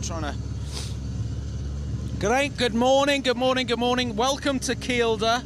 Was that a nice baptism for you? Yeah, it was really slippy, especially halfway through that stage. So yeah, quite lucky in a few places as well. So yeah. Is this your first time in these woods? Yeah, I have been here about 20 years ago. Yeah, but no, I haven't done this stage, I don't think, anyway. No. I can't remember them anyway. And you get to do it all over again in a second. Yeah, exactly. Yeah. Keep it going. Back to service now, as I said, for these boys. Runs the stage all the way through, and then they come back in for Kershop 2 in just a wee while. 16.77 miles in total, this one. Oh, we still got spammers. Okay, yeah, guys, look, we can't do anything about the spammers. Please do not click on any links anywhere else. The only live feed this weekend is right here on our Facebook page, on the Special Stage YouTube channel, and on motorsportuk.tv. That's the only place that you will find live feeds throughout the course of this weekend. And Kielder. That was tough. Sum it up in one word, apart from tough. Slippy as. That's 2 words. Slippy. Let's try this again, Craig. One word that's not tough. Mental! Mental. So we've got torture. That's one word. Torture has been used twice. Seb Perez used that word. Somebody else used that word, can't remember. Just goes to show what a difficult start to the day this stage is. I think this one's caught me by surprise a little bit. The CMC Media Kershop 1, 16.77 miles. We get to do that again in a second. But look, guys, Mount Common is 16 miles and Harwood is 10 miles. That's what we've got. We've got nothing under 10 miles over today in total. So it's going to be very, very interesting to see how the day pans out with these longer stages. Could that offer Jason the chance to claw back up the leaderboard? Losing 3 minutes, that's the news from here. Jason Pritchard losing 3 minutes with a puncture. Out of the podium positions, which has handed that to the Stratos of Seb Perez. Adrian Hetherington in a ditch. Daniel Mennel in a ditch. So many people in a ditch, but not you, Keith. Thankfully not. For a change. Bless you. Was it okay? Yeah, sloppy in places, a little bit chase here and there, so it's hard to get confident. Yeah, you were just getting your confidence up, and then all of a sudden you were an ace for an A, you know, so all good fun. Did you expect it though? Was that kind of on the radar when you started the stage? Well, you know, we were watching the weather coming out, and obviously in Carlisle it was +1, and up here it was 0 or whatever, so it didn't thaw from yesterday. Good man. Well done. Thank you. Keith McIver there, David Burns. Expecting it. It was different this morning. Temperature in Carlisle was about 0, hovering about 0. It doesn't feel too cold here today though, that's the thing. So just maybe under the trees, maybe as that stage rises. Steve, you must have done this stage so many times. No, don't give me that. So many times over the years. Tell me how that compares to previous versions of it. I thought actually it was down the riverside. I expected being rougher, and it wasn't. It was really good. I mean, the whole stage is really good, to be fair. Yeah, there's some slippy bits that could easily catch you out, but on the whole, I thought it was really good, you know. So, quite enjoyed it for an hard lad. Oh, bless you. And 16 miles as well, gives you plenty to get stuck into, doesn't it? Oh, yeah. I thought it was probably the first half was better than the second half as regards grip. Yeah. But no, it was good. Good man. All right, keep it going. Thank you, Steve. Good to speak to Steve Bannister. Now, what a contrast. What a contrast from Steve Bannister. A little bit slippery, yeah, but you know, it was okay. It was okay. What a contrast. I love speaking to Steve. He has a very different outlook on every single stage that he does. Right, Rob. Morning. Tell us about your opening stage. That was difficult. I'm sweating. I couldn't tell whether it was wet, whether it was icy, or whether I was driving like a plonker. Oh, wow. Yeah. It was hard. It was hard, to be fair. But did you enjoy it? That's the main thing. It was a cross between enjoyment and panic. Yeah, I can imagine. There was a lot of corners you were committed into, and then it was just went silent. You know, that silent that no one likes. Yeah. Yeah, you're just wondering if have I put my foot in the clutch? Yeah. Are we off in that huge ditch? Yeah. Absolutely. So, no, it was good. Good man. Excellent. Well done. Thank you very much, Rob Barrett and Andy Coupland. Good morning from wherever you're tuning in from. This is the opening stage of day 4 of the Roger Albert Clark Rally. This is the CMC Media Kershop 1. 16 miles of torture to kick off our Sunday morning. Somebody's already said they don't need an espresso in the morning when you've got Kershaw. Definitely not. Definitely, that is a wake-up call in there. Good stage, though. We watched a bit of the live feed just before the start, so I don't know whether that was a good thing or a bad thing, to be honest, but we got through it safely, that's the main thing. But yeah, it is slippy in places.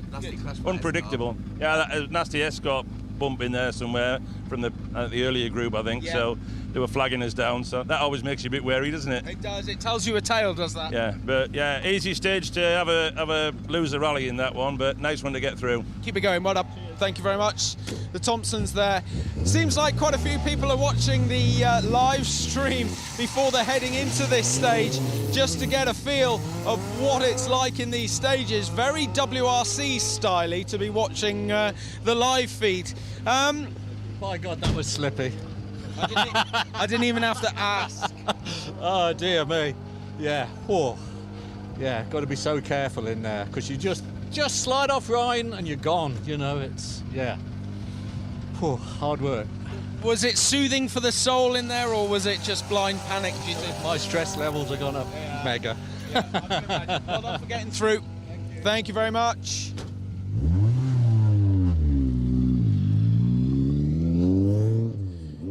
Car number 61. Okay, some times for you this morning. Yeah, bear with. Okay, yeah, we can get a leaderboard for you. That would be really nice, Bex, if you could. Thank you very much. 17:56, fastest time through here for Oliver Solberg. 18:02 for Ben Friend, second quickest. 18:03 for Seb Perez in here, third quickest. 18:08 for Marty McCormack. 18:07, pardon me, for Kahan McCourt, then Marty McCormack. And then we get a little bit further down the line. Thank you, Bex. Great work. So confirmation as if we needed it then. Seb Perez moves into third place. Kahan McCourt is in fourth. Jason Pritchard drops down to fifth overall. Ben Friend is in sixth.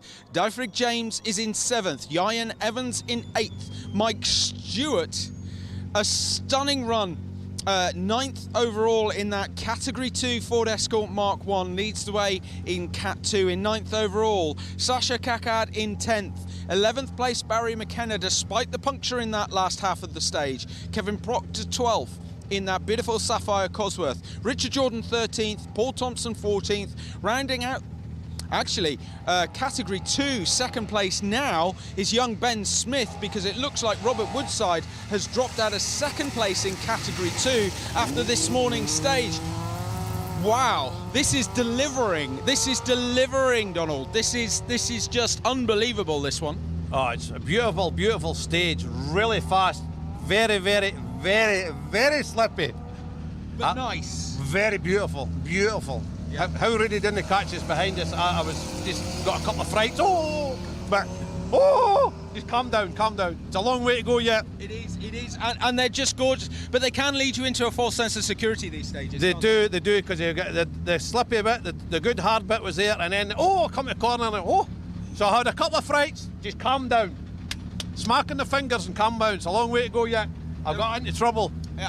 There is a serious face on Craig Wallace. That tells you something. There's a serious face on Craig, so that must say that you must have. Hey, what are those two up to? There we go. Right. Next up, then, Rudy Lancaster, Guy Weaver. Morning. I don't mean any disrespect, but you're an old hand at Kielder, and there are a few guys up front like Banner, who is an old hand at Kielder. They've been across it so many times. There was only one person that said that was exactly how they expected it to be. What would you say? Yeah, it was how I expected it to be, really.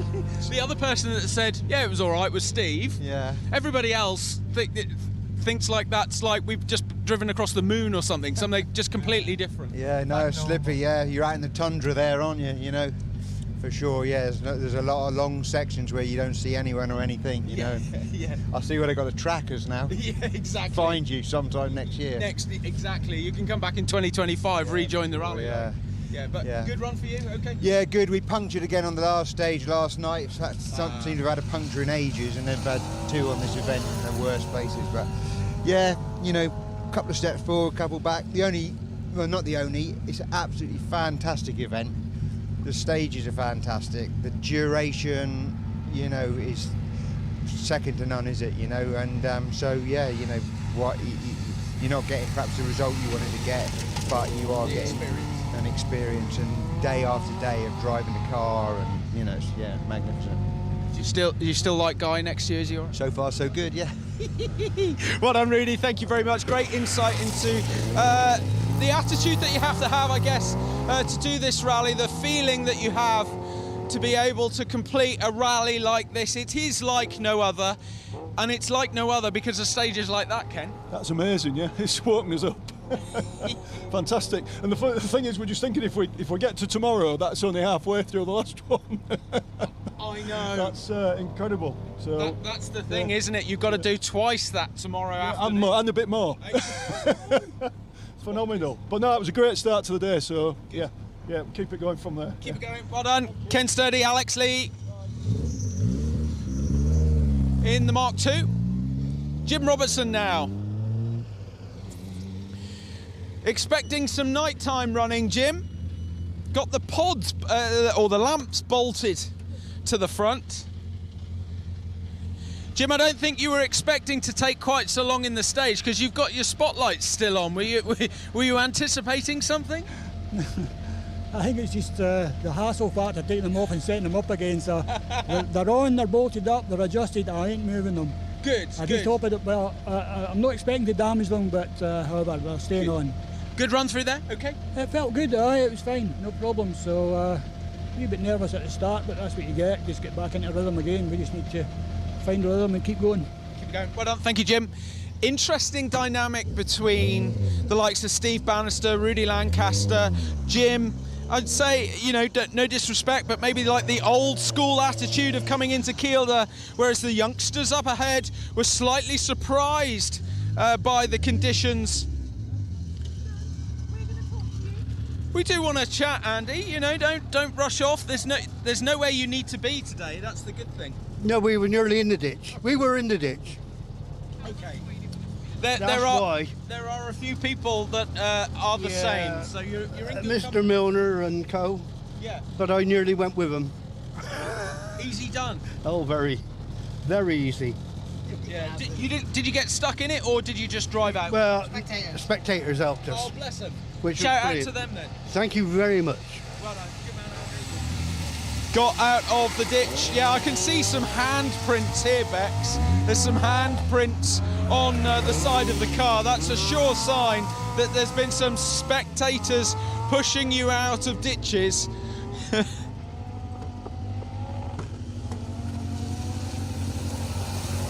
I was just saying to Andy Stokes up there, when you see handprints on the back of a car, you know it's a sure sign he's had some help to get out of a ditch. Doesn't look like any such worries for you though, Theo. No, we had a few close ones, but we didn't go off. But it was very patchy and icy, but same for everybody, obviously. Yeah. Enjoy that though. It's a good stage to get stuck into. Yeah, no, it was a long one. It was good. It just kept going and going and going, but it was all right. It's fine. You've got to keep the concentration up and not let Les's voice be a blur, I guess. Well, I just have to talk to myself a bit and say, come on, get going. Yeah. All right. Well done. Thank you very much. Theo Bengry in that beautiful Ascona 400. Are we going to keep going, Paul? Would you like us to keep going? I know you've got plenty of footage on the screen for your enjoyment today. Plenty to look at. There's some beautiful shots coming in from in this stage as well. A fascinating start to our Sunday leg. Very interesting indeed. Christopher, good morning. Talk us through that one. Very slippy for me anyhow, keeping it on the straight and narrow, very difficult, and I had several spins, so wasn't the best stage, I have to say. All my fault, nobody else's. Oh right, okay. Well, that's good that you know. Yeah, exactly. I can't blame Paul, that's for certain. But you're in good company. I think plenty of people have done the same today. Thank goodness for that. Right, okay, cheers. Thanks. Christopher Ingram and Paul Turner. All good? Yeah, keeping going? Okay, no problem. Yeah, we can do what we need to. Morning, Ben. Taking a quick snap. Yep. Go as far as car 69. Okay. 68, 69. Ben, good morning. Morning. Good morning. Good to see you. Good to see the Chevette all in one piece. Here. Yeah. Amazing conditions. That has thrown up a few surprises this morning. That's a proper stage in there. That is really, really good. I think we did it last time and it was terrible in the dark. It really cut up. Absolutely. And yeah, that was mint. Really enjoyed that. They've said they've changed it very much. It's a Newcastleton stage to start the day, to start it, and then it turns into the sort of classic Kershaw, and it sounds like it's a really good condition stage. It's a proper thing, and it's just the surface is mint. Yeah. It really is. But oh my God, the places you can go off. Yeah. They're everywhere. Good. Yeah. It looks like Adam Milner's had a big off in there. Yeah. No, he's fine though. Yeah, that's good. That's the main thing. So keep going. Yes, you will. Well done, Ben Jemison. Do you know, that's the thing about this stage. We were sat in the car there when the safety cars came through a little while ago. We were just sat there, quiet contemplation. There was no real drama. There was nothing really to talk about. The safety cars didn't mention anything. The first few cars didn't mention anything. I had a chat with quite a few people across the opening field. But by the time you got to the sharper end of that Cat 1 and up to 1600 field at the head, it had just changed massively. There was some really wide eyes in there, which just goes to show how much this stage has changed this morning. Hiya, Andy. Always good to see you. Looks pretty much okay. There wasn't much for the boys to do, thankfully. You cope with that one okay? Yeah, I love that stage. What a beautiful stage. You know, we overtook the car on stage, so I guess that means we're going quickly. I'm not sure. Yeah, I mean, can I just give a good call out to the spectators yesterday that insisted on lifting my car out of the ditch after being upside down? And just a big shout out to them. They insisted that I carried on. They lifted the car out of the ditch. They said, get back in and get to the end of the stage. You're still keeping going, and here we are, still in the rally. Fantastic. Thank you, guys. Every single person involved in this rally has that attitude. It's so much different to anything else that you'll experience. We just want everybody to get to the end. I've never known anything like it. It's an endurance event, and just everybody. My guys working till 2 in the morning both nights, getting the car back ready for me. It's just crazy. Love it. Good man. Beautiful words from Andy Wolf there. James Crook in the co-driver's seat. Absolute captured the spirit of this rally indeed. Oh, boys. Snubbed, we were snubbed, yeah, absolutely. The Squires brothers, huge shout out to them though. Rally and competition equipment, of course, partners of the event this year. Thanks to all our partners, Pirelli, Sherwood Race Engines, and of course Amigos Tequila Beer, who is providing you with all of this fantastic live footage throughout the Roger Albert Clark Rally, all 5 days of it. Plenty to watch, plenty to get stuck into, and we have them to thank for that. Right, Adrian, good morning. Talk us through your Kershaw. Kershaw is a good stage, fast, very, very slippery in lots of places, but nice and flowing. You ought to be quite brave, but tried our best. I'm sure we got on, but yeah. Tell me, can you tell where it's polishing up in there? Can you start to begin to... look at the track in front of you there now, you can see it's loose, can you? Yep. When it's all shiny, you know, when there's no loose, when it's firm, it's usually slippery then, yeah. So that's what's happening? Yeah, it doesn't cut up then. When it's firm, it doesn't cut up. Yeah, so I think it's really changing with every passing car. Yeah, it does, yeah. Well, yesterday, the 3 stages in the morning were nice and smooth, and then in the afternoon, later that evening, they were either cutting up or shiny, really, so it's, that's it. Get to know it now. Yeah, that's it, yeah. Well done. Right, so good insight from Adrian there, just maybe how these stages are changing. I guess that's the difference. So what you're looking at now, that car down the road, you can see very slightly, as Adrian explained, sort of to the left-hand side of your picture, you can see it's slightly cutting up. If you go back down the road, the other side, Bex, if you come this way, just beyond Dave Forrest, you'll just see that that's a bit more shiny, and that is where there isn't any grip. It's just starting to polish up a bit. So maybe second run through, there might be a bit more indication for our crews of where the grip levels are and where they're not. Because it doesn't really seem that easy at the moment to fathom it out. There's not much grip. No. We were just speaking to Adrian about whether you can start to see the difference in the grip and not. Some parts there were grip, some there weren't, but looking at it, you just don't know. Okay, you don't. It's good.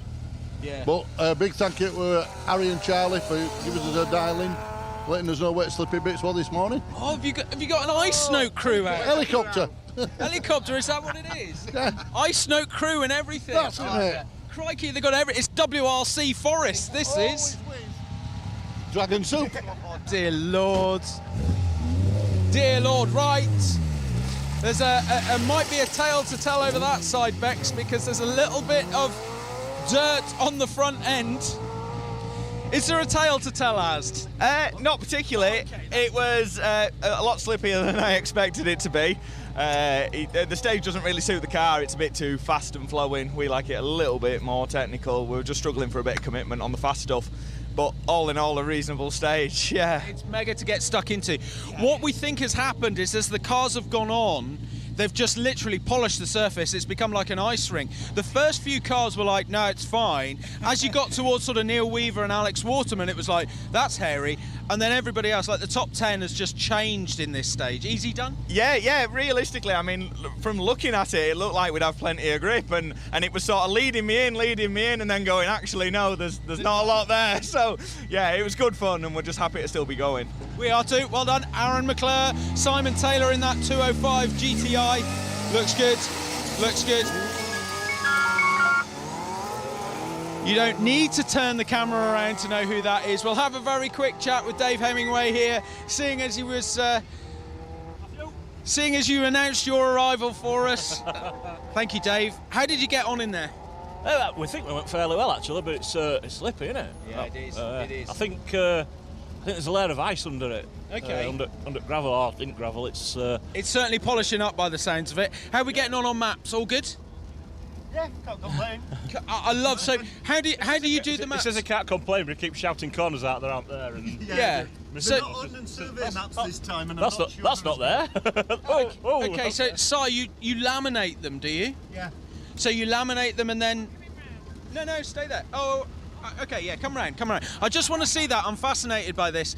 So, Dave, I think you're one of 3 people that do the rally on maps itself. There's only 3 this year. I think so. I think so. Yeah, we're just old. Yeah, well, no, it's a great way of doing it, isn't it? But it adds its own dynamic to the rally, doesn't it? Yeah, well, a few years ago, you had to do it on maps. You were forced to do it. It were a maps-only event, but I don't know why they changed. I think people are cheating a bit, and it were easy to let people use paste notes than try and stop them. But I like that format rather than the big book. You put them in a laminate and... Yeah, cut them up into A4 sheets and laminate them. Excellent. Yeah. And Love then it. you Brilliant. don't get them dirty. So. Don't get them dirty then. Great insight from Dave Hemingway, Simon Ashton, as to how to do this rally on maps.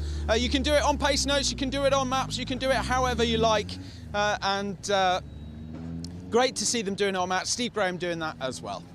Okay, folks, that's it from the stop line of our opening stage here in Kershop. It's been great to have you along. Just to recap before I hand back to Paul Woodford then.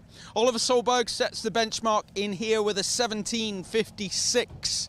Second fastest provisionally with Ben Friend, 18.02. Seb Perez on 18.03. Kahan McCourt on 18.07. Marty McCormack on 18.08. They are your times through here. Matt Robinson 18.18. But the big news, I guess, from this stage is that Jason Pritchard loses over 3 minutes with a puncture, being forced to stop, being forced to change in this stage, which promotes Seb Perez in that Stratos into 3rd overall. The leaderboard is having a shake-up as we speak as well. Currently Mike Stewart then leading the Category 2 battle, but that has changed as well with Robert Woodside dropping out of 2nd place, meaning there's a different style to, or a different look to Category 2 as well. I'm going to bring Paul in for the last little bit. I know you've been watching that and maybe watching the footage as well. I think that has taken us all by surprise, that stage. What, Baz Jordan's pig comment? I don't understand. I'm sorry. Do you not? What can you... I can't explain on air, but I will tell you afterwards.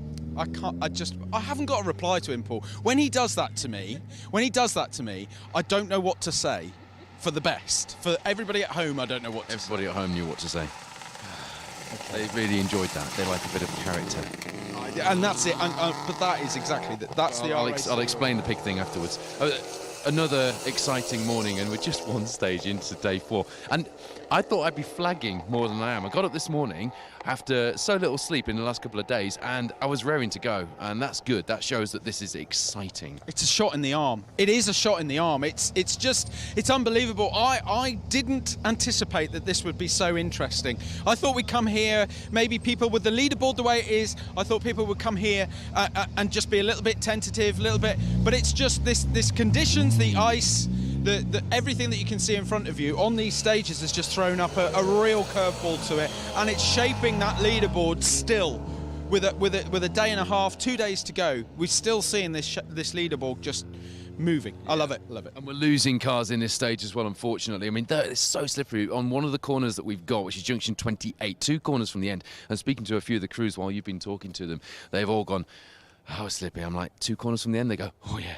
And it's really treacherous. It caught David and Richard out in the Sunbeam, and they were off the road for quite a while before the spectators got them back on. Did they come through here? Yeah, they did, didn't they? They did. Yep. They got through in the opening category, and that's they used all their wine gums up on the spectators who pulled them back on. Well, I think they need a very big bag the second time round, and maybe throw them out the car to say thank you. And to give a special stage hat away to someone for helping us get the van started last night. We don't have any either, so it was literally producer Wayne's hat. I was like, Wayne, can I give them your hat? And that's it, isn't it? You know, it is a shout out. Loads of the guys are saying thank you to the spectators. It was Andy Wolf, I think, in the Mark 1 who rolled, and he was ready to get out the car and just park it by the side of the road and go home. And the spectators are like, get in the car, you're going, we're going to get you back on the road. And that's just the attitude, and it's the attitude of the entire event. We want everybody at the end. We want to see people in Carlisle on Monday night. It's just a totally different mindset, and it has got a real romantic feel to it. It's lovely, it's brilliant. I've got more photos of rally cars on my phone than you can imagine. And if not, you probably can imagine. And I'm still taking them. And I've taken 1,000 Mark II Escort rally car pictures before, and they all look the same, but I'm still taking them. I know, and that's just it. It just invokes something in you. I keep banging on about this, don't I? It does different things to you. It really does, and you can just see that in everybody. It's got a special place in people's hearts, and we love to tap into that, and it's great to have people on. Brought it back, I think, is very much what the spectators at home are saying, because we've had live coverage throughout the day. We've got 3 camera shots, a drone camera shot, we've got the stage end interviews, we've got 2 cameras from the stages that were alternating between.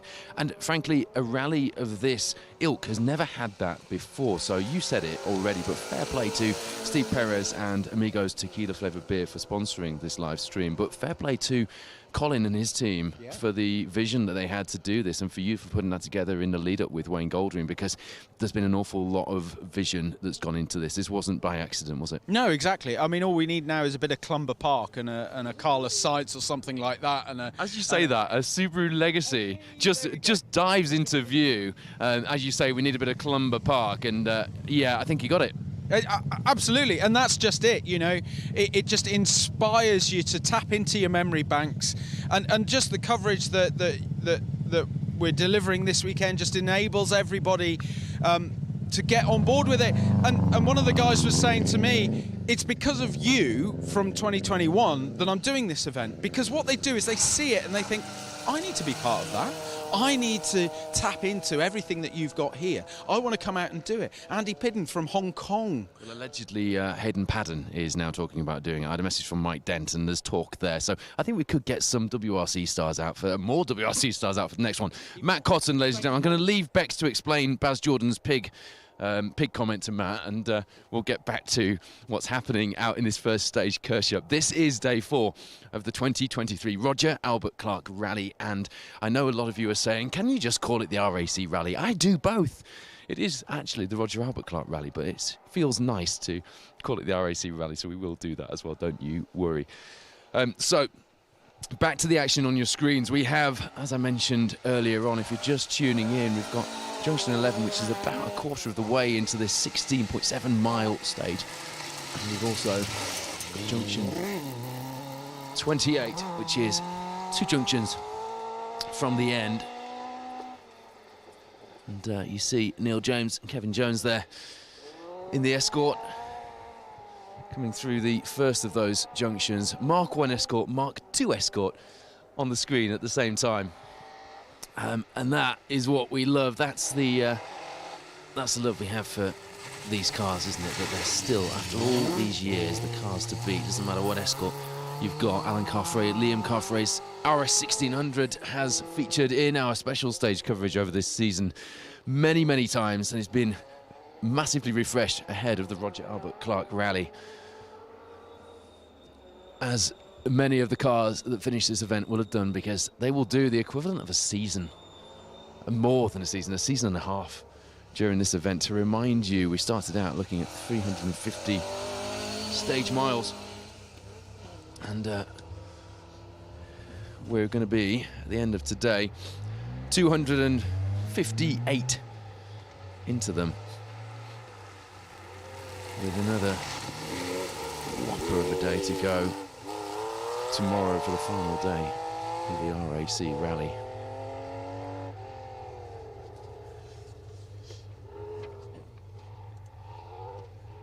Mike Roberts and Ken Bowman went through just before in their RS 1800. Ken has done the original RAC before. That drone shot that you see there, as you see the leader of our Safari class, Federico Polisi, making his way with Nicola Arena alongside through this slippery first stage of the day, is from a drone called an FPV, and essentially it's a racing drone. So we pick a section of the stage and we can track the cars along. Now, it's not following the cars as closely as it looks on your screen. Objects in the rearview mirror might seem further away than they actually are, and all that, or closer than they actually are.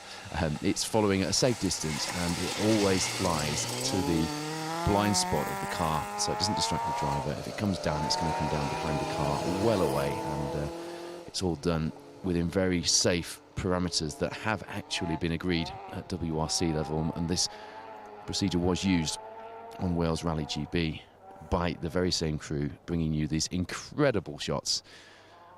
It's almost like watching a computer game, isn't it, but for real. That's the tracking drone shot that we've got there. Absolutely fantastic. And if you rewatch last night's RAC Rally Report, which is available on the Facebook page and on the Special Stage YouTube channel, you'll be able to see a little bit of a montage of clips of the drone team in action. RAC Rally Report will be back tonight at 8 PM. We're looking forward to that. The final Rally Report show as well of this RAC Rally, as you see Tim Metcalf, Stephen McCauley through in their RS 1800. Again, Stephen, as a co-driver, has done the original RAC. He knows what these events are like. He knows the approach you need to get through them. So Matt Cotton is going to be live with more stage end reaction from this second running of the Kershaw stage. After this one, I'm just going to have a quick double check of our timings for the day for you. So that's going to be at around 10 to 12. So maybe grab your lunch early and join in. Keep Matt on in the background. A bit of acoustic wallpaper from the Roger Albert Clark Rally from the north of the Killer Kielder, notorious Killer Kielder complex. Here as we've gone through from Wales to Scotland and now to England for day 4 of the RAC.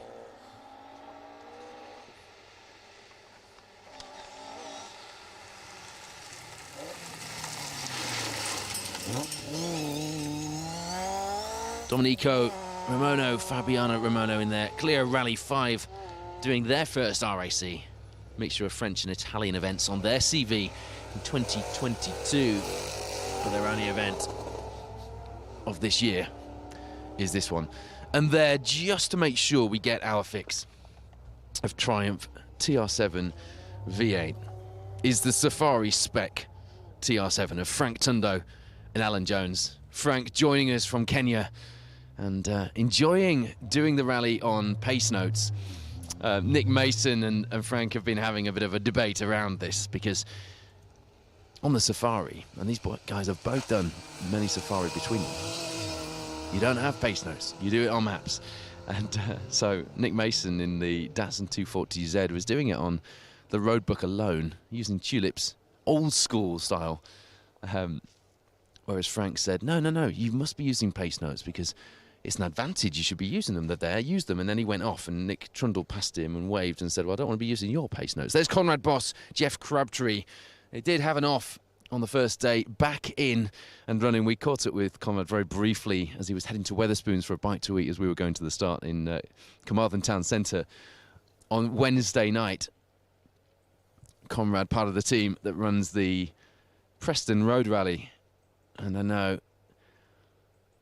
a lot of those guys from Chelmsford Motor Club are tuned in and following Conrad's progress on this RAC rally. So hello to you if you're watching. I joined them for a live debate on Facebook ahead of the Preston this year. One of the most, talking of grueling rallies, one of the most grueling road rallies, and well known for its unique off-road sections where the crews really do feel like they're doing a stately home stage in the middle of the night.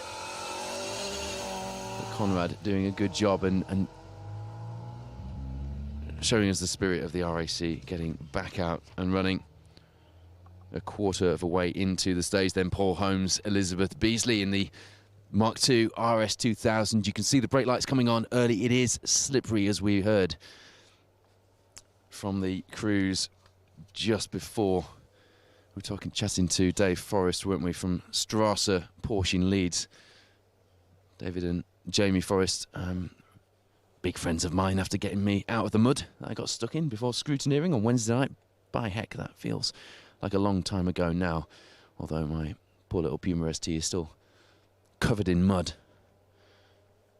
Didn't see much point in blasting it off yet. I just wear the mud like a badge of honour for the next few weeks, just to let everyone know I've been rallying. Turns out it wasn't quite the rally car I thought it was, going across the grass at scrutineering. Anyway. So, Matt Cotton back live at 10 to 12, and then we'll have more stage action for you this afternoon from Mount Common. It's a long one, that. 16 miles once again, and Phil Brammer will have the action at 1 o'clock. Live coverage will start. If you're watching on Facebook, you can watch on the Roger Arbor Clark Facebook page. If you're watching on YouTube, as you see Henry Miguel Egamon Emmanuel joining us from Brussels in their Mark II RS 1800, one of our number of our overseas crews joining us on this year's RAC rally.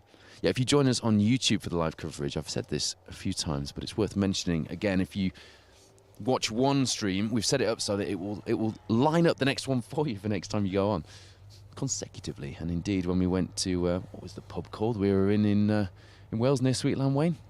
The Bluebell. Hello to you if you're watching from the Bluebell Inn, just down from the entrance to Sweetland. We had a lovely lunch in there. Probably the most civilised food we've had all week, Wayne. In between stages there. Robin Hamilton just heading towards the end of this first stage. Phil Sandham alongside that pair, having a great run and not making that corner look quite slippery as other crews before them have done in that Lotus Sunbeam, channeling the late great Russell Brooks. And I've spoken to Mike Broad many times about his adventures in said Sunbeam with Brooks. When I spoke to Robin, though, about the car, and that's a feature that we'll be bringing you in the Rally Report show if it fits in this evening's. If not, it will be in a DVD after the event. I said to him, well, no guessing who your favourite Lotus Sunbeam driver was then. He went, oh, no, not really. Probably Tony Pond. Why did you pick the Heat for Hire, the Andrews Heat for Hire colour scheme then, Robin? Well, because it's the same colour as my sponsors. Fair enough. Doing a terrible job of a Scottish accent there, admittedly. Robin also rallies a Metro 6R4, also bright yellow, which would probably explain the choice of livery for the Lotus Sunbeam. But he joined us on the historic Rally Festival at Weston Park earlier this year in October. End of September, beginning of October. How could I forget that? And that's another RAC rally stage that we lament. We miss those stately home stages. It'd be nice to add a stately home stage into this rebooted RAC rally, wouldn't it? Lynn Davies, Alid Richards in their Mark II. Very smart looking car, that one. And the Esso colour scheme, despite having done 4 days of rallying here on the RAC, still very visible on that white car. Howard Allen, John Buckley close behind though, making up some time on that car in front through this first stage of the day. Different classes, so not directly fighting each other. We'll do a bit of a class roundup shortly. Not much at the moment changing through the classes. Goodness me, I do like seeing a Saab 96 on the stages. Don't you think, as you see Colin Hope and Billy Dalglish through in their 96 V4, don't you think that Phil Bramwell's been very well behaved, not talking about the fact he's got a 96 rally car in his garage at every opportunity? I can't resist talking about Clan Crusaders, even when there are no Clan Crusaders on a rally entry. Alan Horn, Ryan Griffiths have featured in many of our shows this year. They've had a busy old year on the stages. Here they are in that Mark II, making their way through this opening day of stage 4. 158, I said, didn't I? 158, 156 miles done coming into this 4th day here in England. On the final leg of this year's RAC Rally. We really appreciate, there's messages just coming through on our phones constantly. All of us, we really appreciate your support and your enthusiasm for the coverage that we've brought you this year. Thank you for tuning in and thank you for voicing your delight. Obviously, the real stars of the show are the ones behind the wheel and reading the pace notes inside this incredible variety of rally cars here on the RAC Rally. But we're just so privileged to be able to tell you the story and talking about incredible variety as if by magic out of the trees here in Kershop comes that amazing looking Saab 900.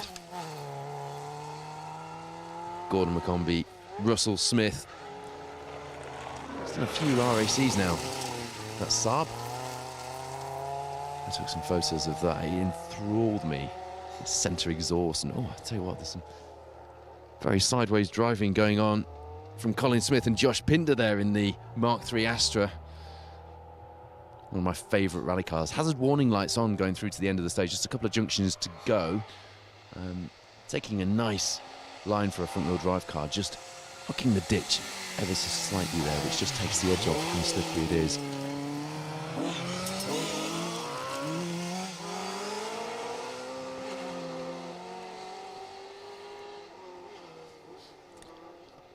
But yeah, that Saab 900 Turbo is a remarkable thing to see out, and as I say, I took some pictures of it in 2019. Last time I was actually out on this event, I was privileged to be able to cover it last year, but I was doing that from a studio on location. So it's really good to have been back out on the road with the team this year. And what a team we've got. It's a very small team for what I think they've managed to achieve over the last 4 days. But they've achieved some pretty remarkable things, I think. And I know you agree because you've told us. Chris Lonnan, Mark Courtier. They're from Berkshire area in the UK, aren't they? In their MG ZR160.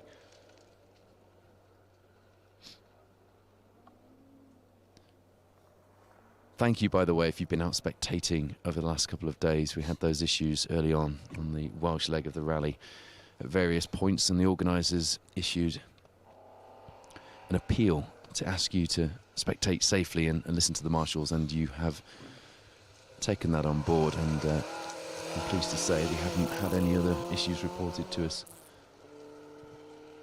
since. You guys are a big part of the story, of course, as you see Keith Turner and Tracy Wood making their way towards the end of this Kershop stage, which is looking a lot less wintry and picture postcard style, isn't it, than it did this morning. It's not very warm here. There isn't an awful lot of sun, but it has seemed to just take the edge off that frost. Roger Mark Fowler, Malcolm Johnson alongside for the RAC this time. They're from the Steel City in Sheffield, home of the Full Monty. Not a that new series. I've not managed to get my head into that.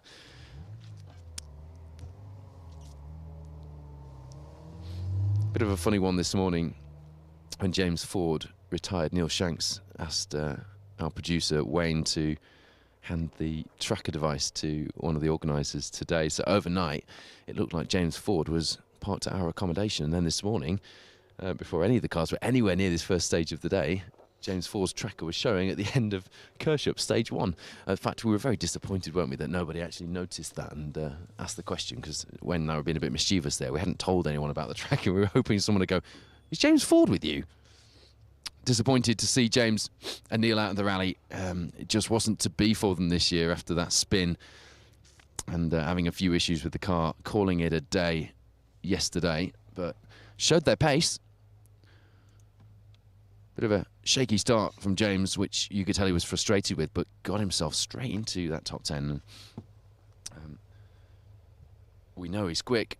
It doesn't matter what he's driving, whether it's a Porsche 911, a Mark II Escort, an R5 car, or indeed a Dakar racing car, which he has been known to do from time to time. Remember on the Reponian one year, do you remember that, producer Wayne? Had not only the Dakar Bowler out, but he also had the Dakar Chase vehicle, the big truck. And if you're into the Dakars like Wayne Goldring and I are, then those trucks feature very prominently in your imagination. So did like seeing that out. So to recap before we finish things for this first stage of the day, Oliver Solberg, Elliot Edmondson still out in the lead. 4 minutes 15 the advantage. They're not getting away as quick as they probably wanted. However, they don't really need to. They just need to manage things. And Elliot told me how difficult that was because Oliver just wants to go flat out. And we saw Phil Mills on Petter's Instagram. Oh, car 77 has done what we thought we might see, and just managing to gather things up there behind him. The Clio just keeping out of trouble, but maybe watching his mirrors. It's Conrad Boss, we mentioned earlier, unfortunately, presenters cursed after going off on day 1. I was talking about how well they were doing, having got back on the stage, and Conrad Boss and Jeff Crabtree are now very much off the stage at that. 2 junctions to go at the end of this stage 1 at that slippery corner that we've seen, catching out quite a few of our competitors. It was the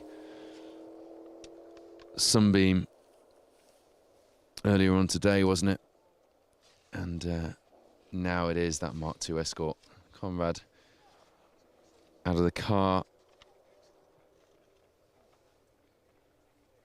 Everything okay, but they will be incredibly frustrated with that. Still, I said earlier, didn't I, that it was slippery there, and a number of our drivers have reported that as a treacherous corner. Most have managed to stay out of it.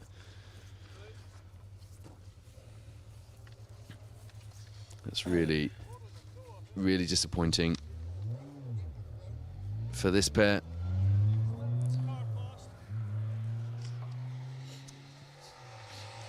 So the marshals will now warn oncoming competitors just to keep things nice and steady through that.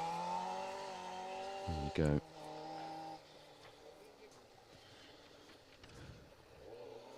Paul Holmes, Elizabeth Beasley, we saw from them just a minute ago at the start of the stage, and there they are making their way through the end past Conrad Boss. And that is how it goes sometimes, isn't it? Jeff Crabtree and Conrad Boss are out of the car. They're both okay. They're now making plans to get that car back on the stage. I can't imagine that it's suffered any real damage. Perhaps a little bit of cosmetic damage as it landed with a thud when it went off the stage, but they were slowing down, weren't they, by that point? Went in backwards.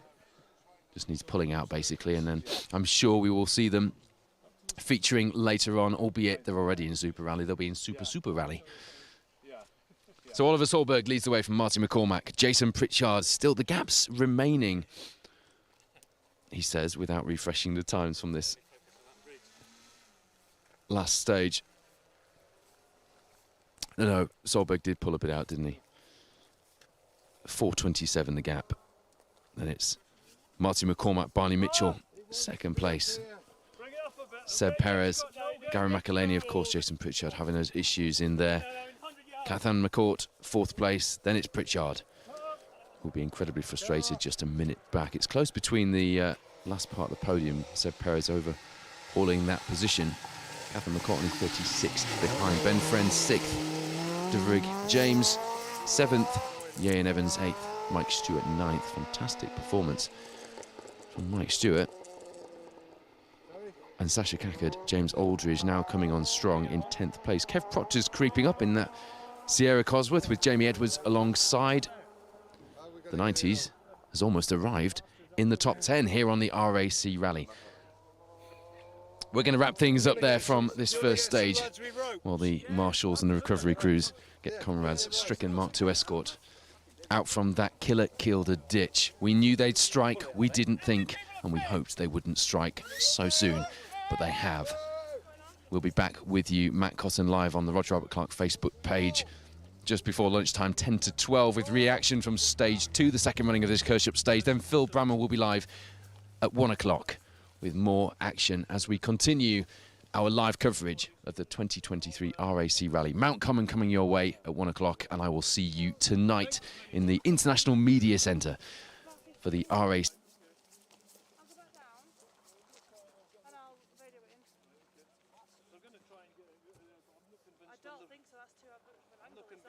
Success rate.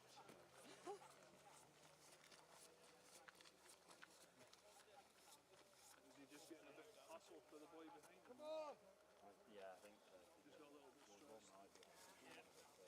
Come on, lads! He's quick down there. It's too steep. And it's groshy as well. I know it's frozen, but... No, it's not. It's definitely a mistake. I'll drive forward, reverse out, yeah? 77, okay, board. Both out of the car, both fine, but triangle displayed, okay board displayed. You slow them down here? I'll get them, yeah. do we need to calm down or?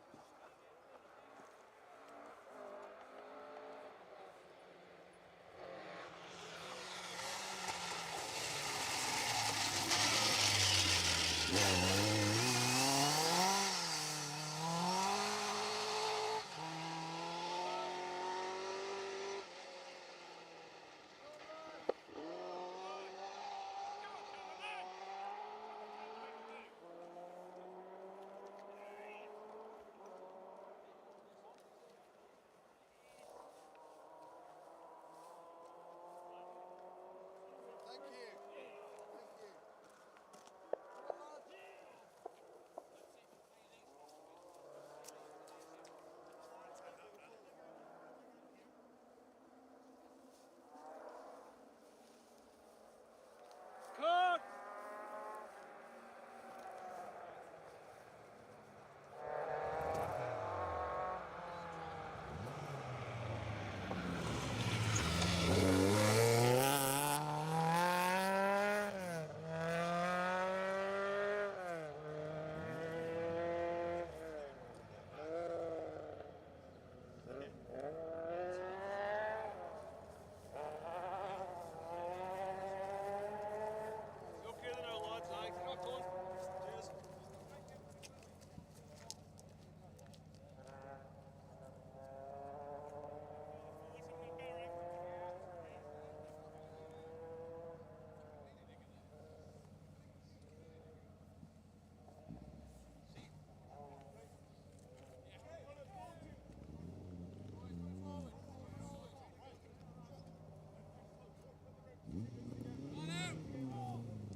Who said it couldn't be done?